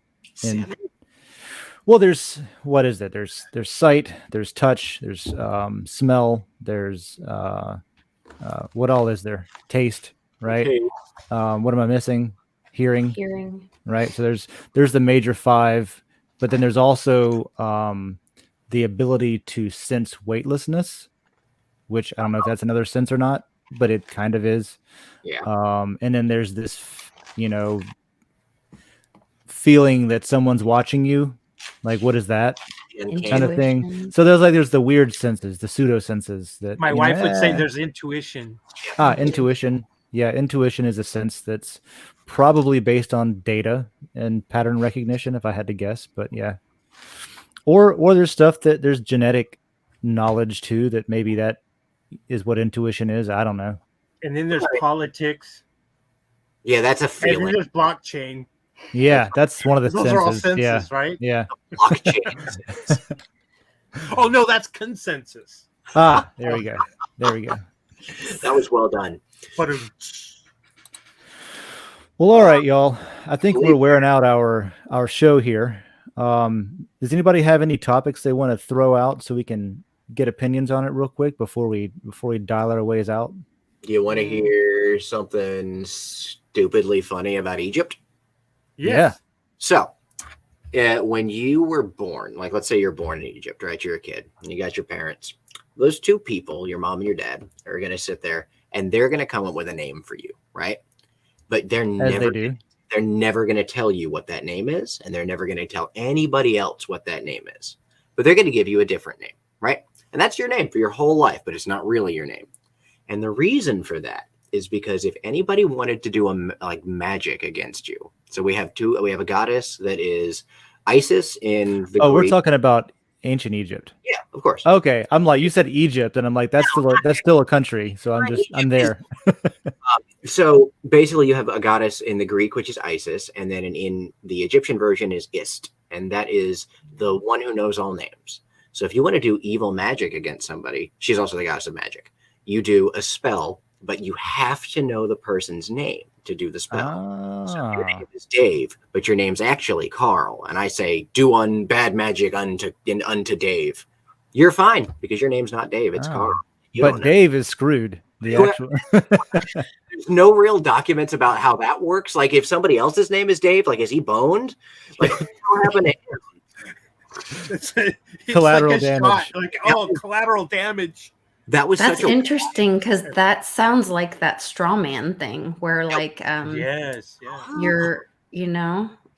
you're born and then your mother signs you away to the government, but she didn't know she did.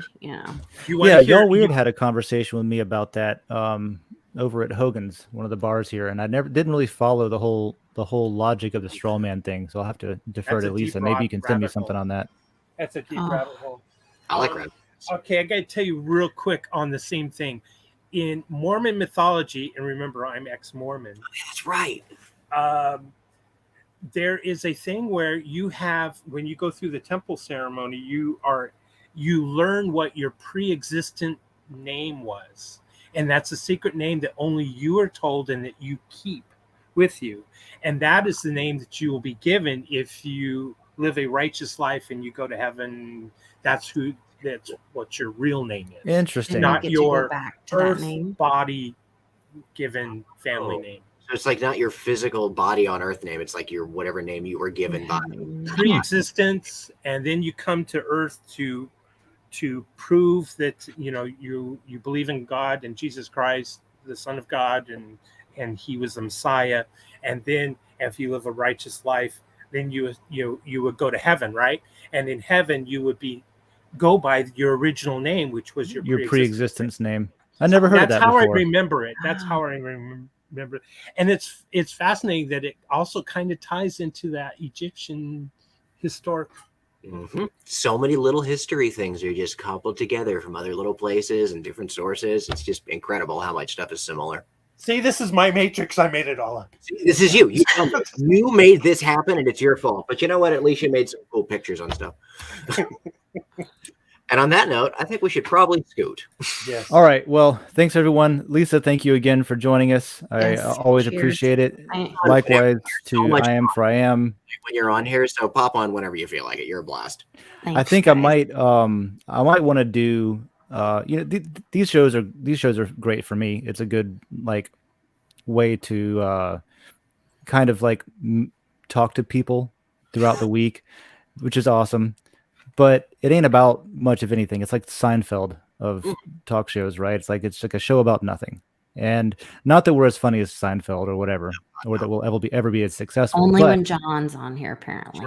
Well, I want to start throwing some other stuff in the layer too, and I want to start with doing some interviews. So maybe I'll hit you up about an interview one of these days, and we can talk about some, just like we can go down rabbit holes, or we can talk about some things that maybe would make for an interesting interview. So I would love to have one with I Am about just entirely about the whole Mormon stuff. That would be such a good interview. We should do that on Odyssey, though. Oh yeah, yeah. So I have one of my homeschool mom friends. Now there's all this interest in the Jewish calendar, and her mom put together this whole packet for me. And David, when you were saying that about your Jewish history or culture, I wasn't aware of that. And so then when I Am mentioned with the Mormon thing, I was like, I wonder how much of timeline, if there's clues of the timeline of because they're talking about not to start a whole nother thing, but where we are right now and Rosh Hashanah coming up and Yom Kippur and what's going on in the world right now specifically. Anyway, it's pretty exciting stuff. You know what I do think is interesting that's related to that is depending on how you're counting and how what counting calendar system, what calendar you're using, when you're measuring things, depending on what measurement standards you're using, you find different patterns. Some of them are the cyclic patterns of the sun and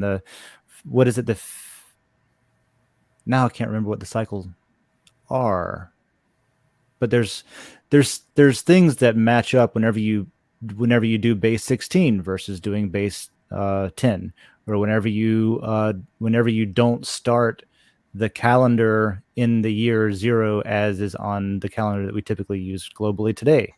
If it's beyond the year 2022, depending on a different calendar, it's just I'll just say it's interesting. It's it's something that should be taught. That isn't that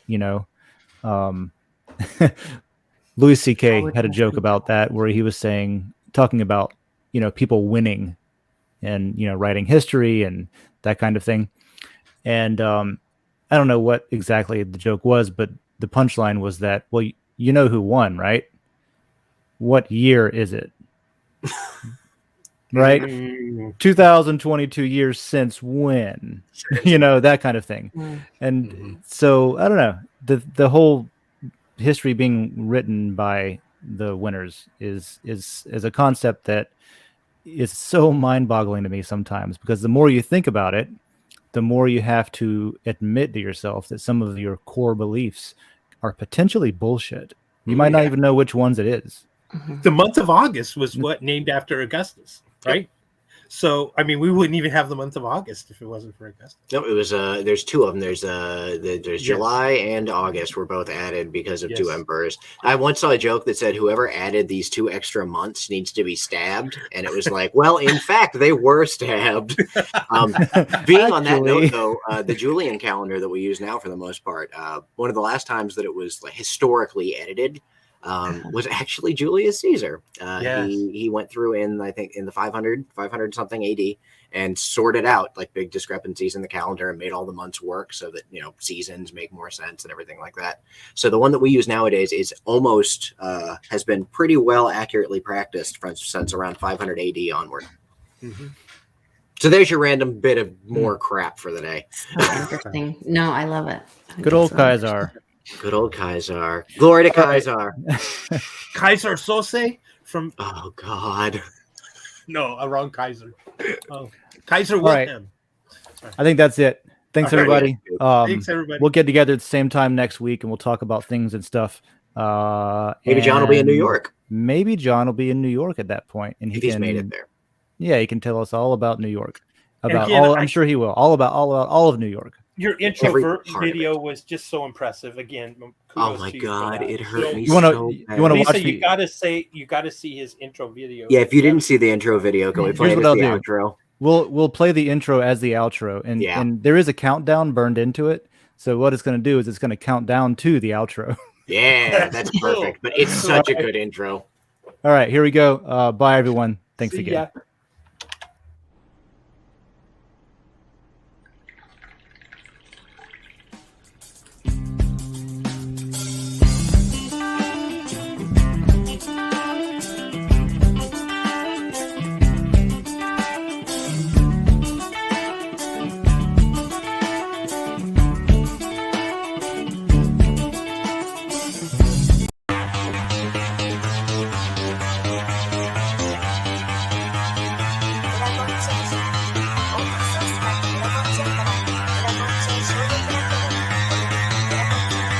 Because that goal will serve to organize and measure the best. Adaptable, all capital, label radical yet rational. A tactical approach is palpable if this animal is fallible, but that conclusion is laughable. So with for all detachable from the mandible, you see it now.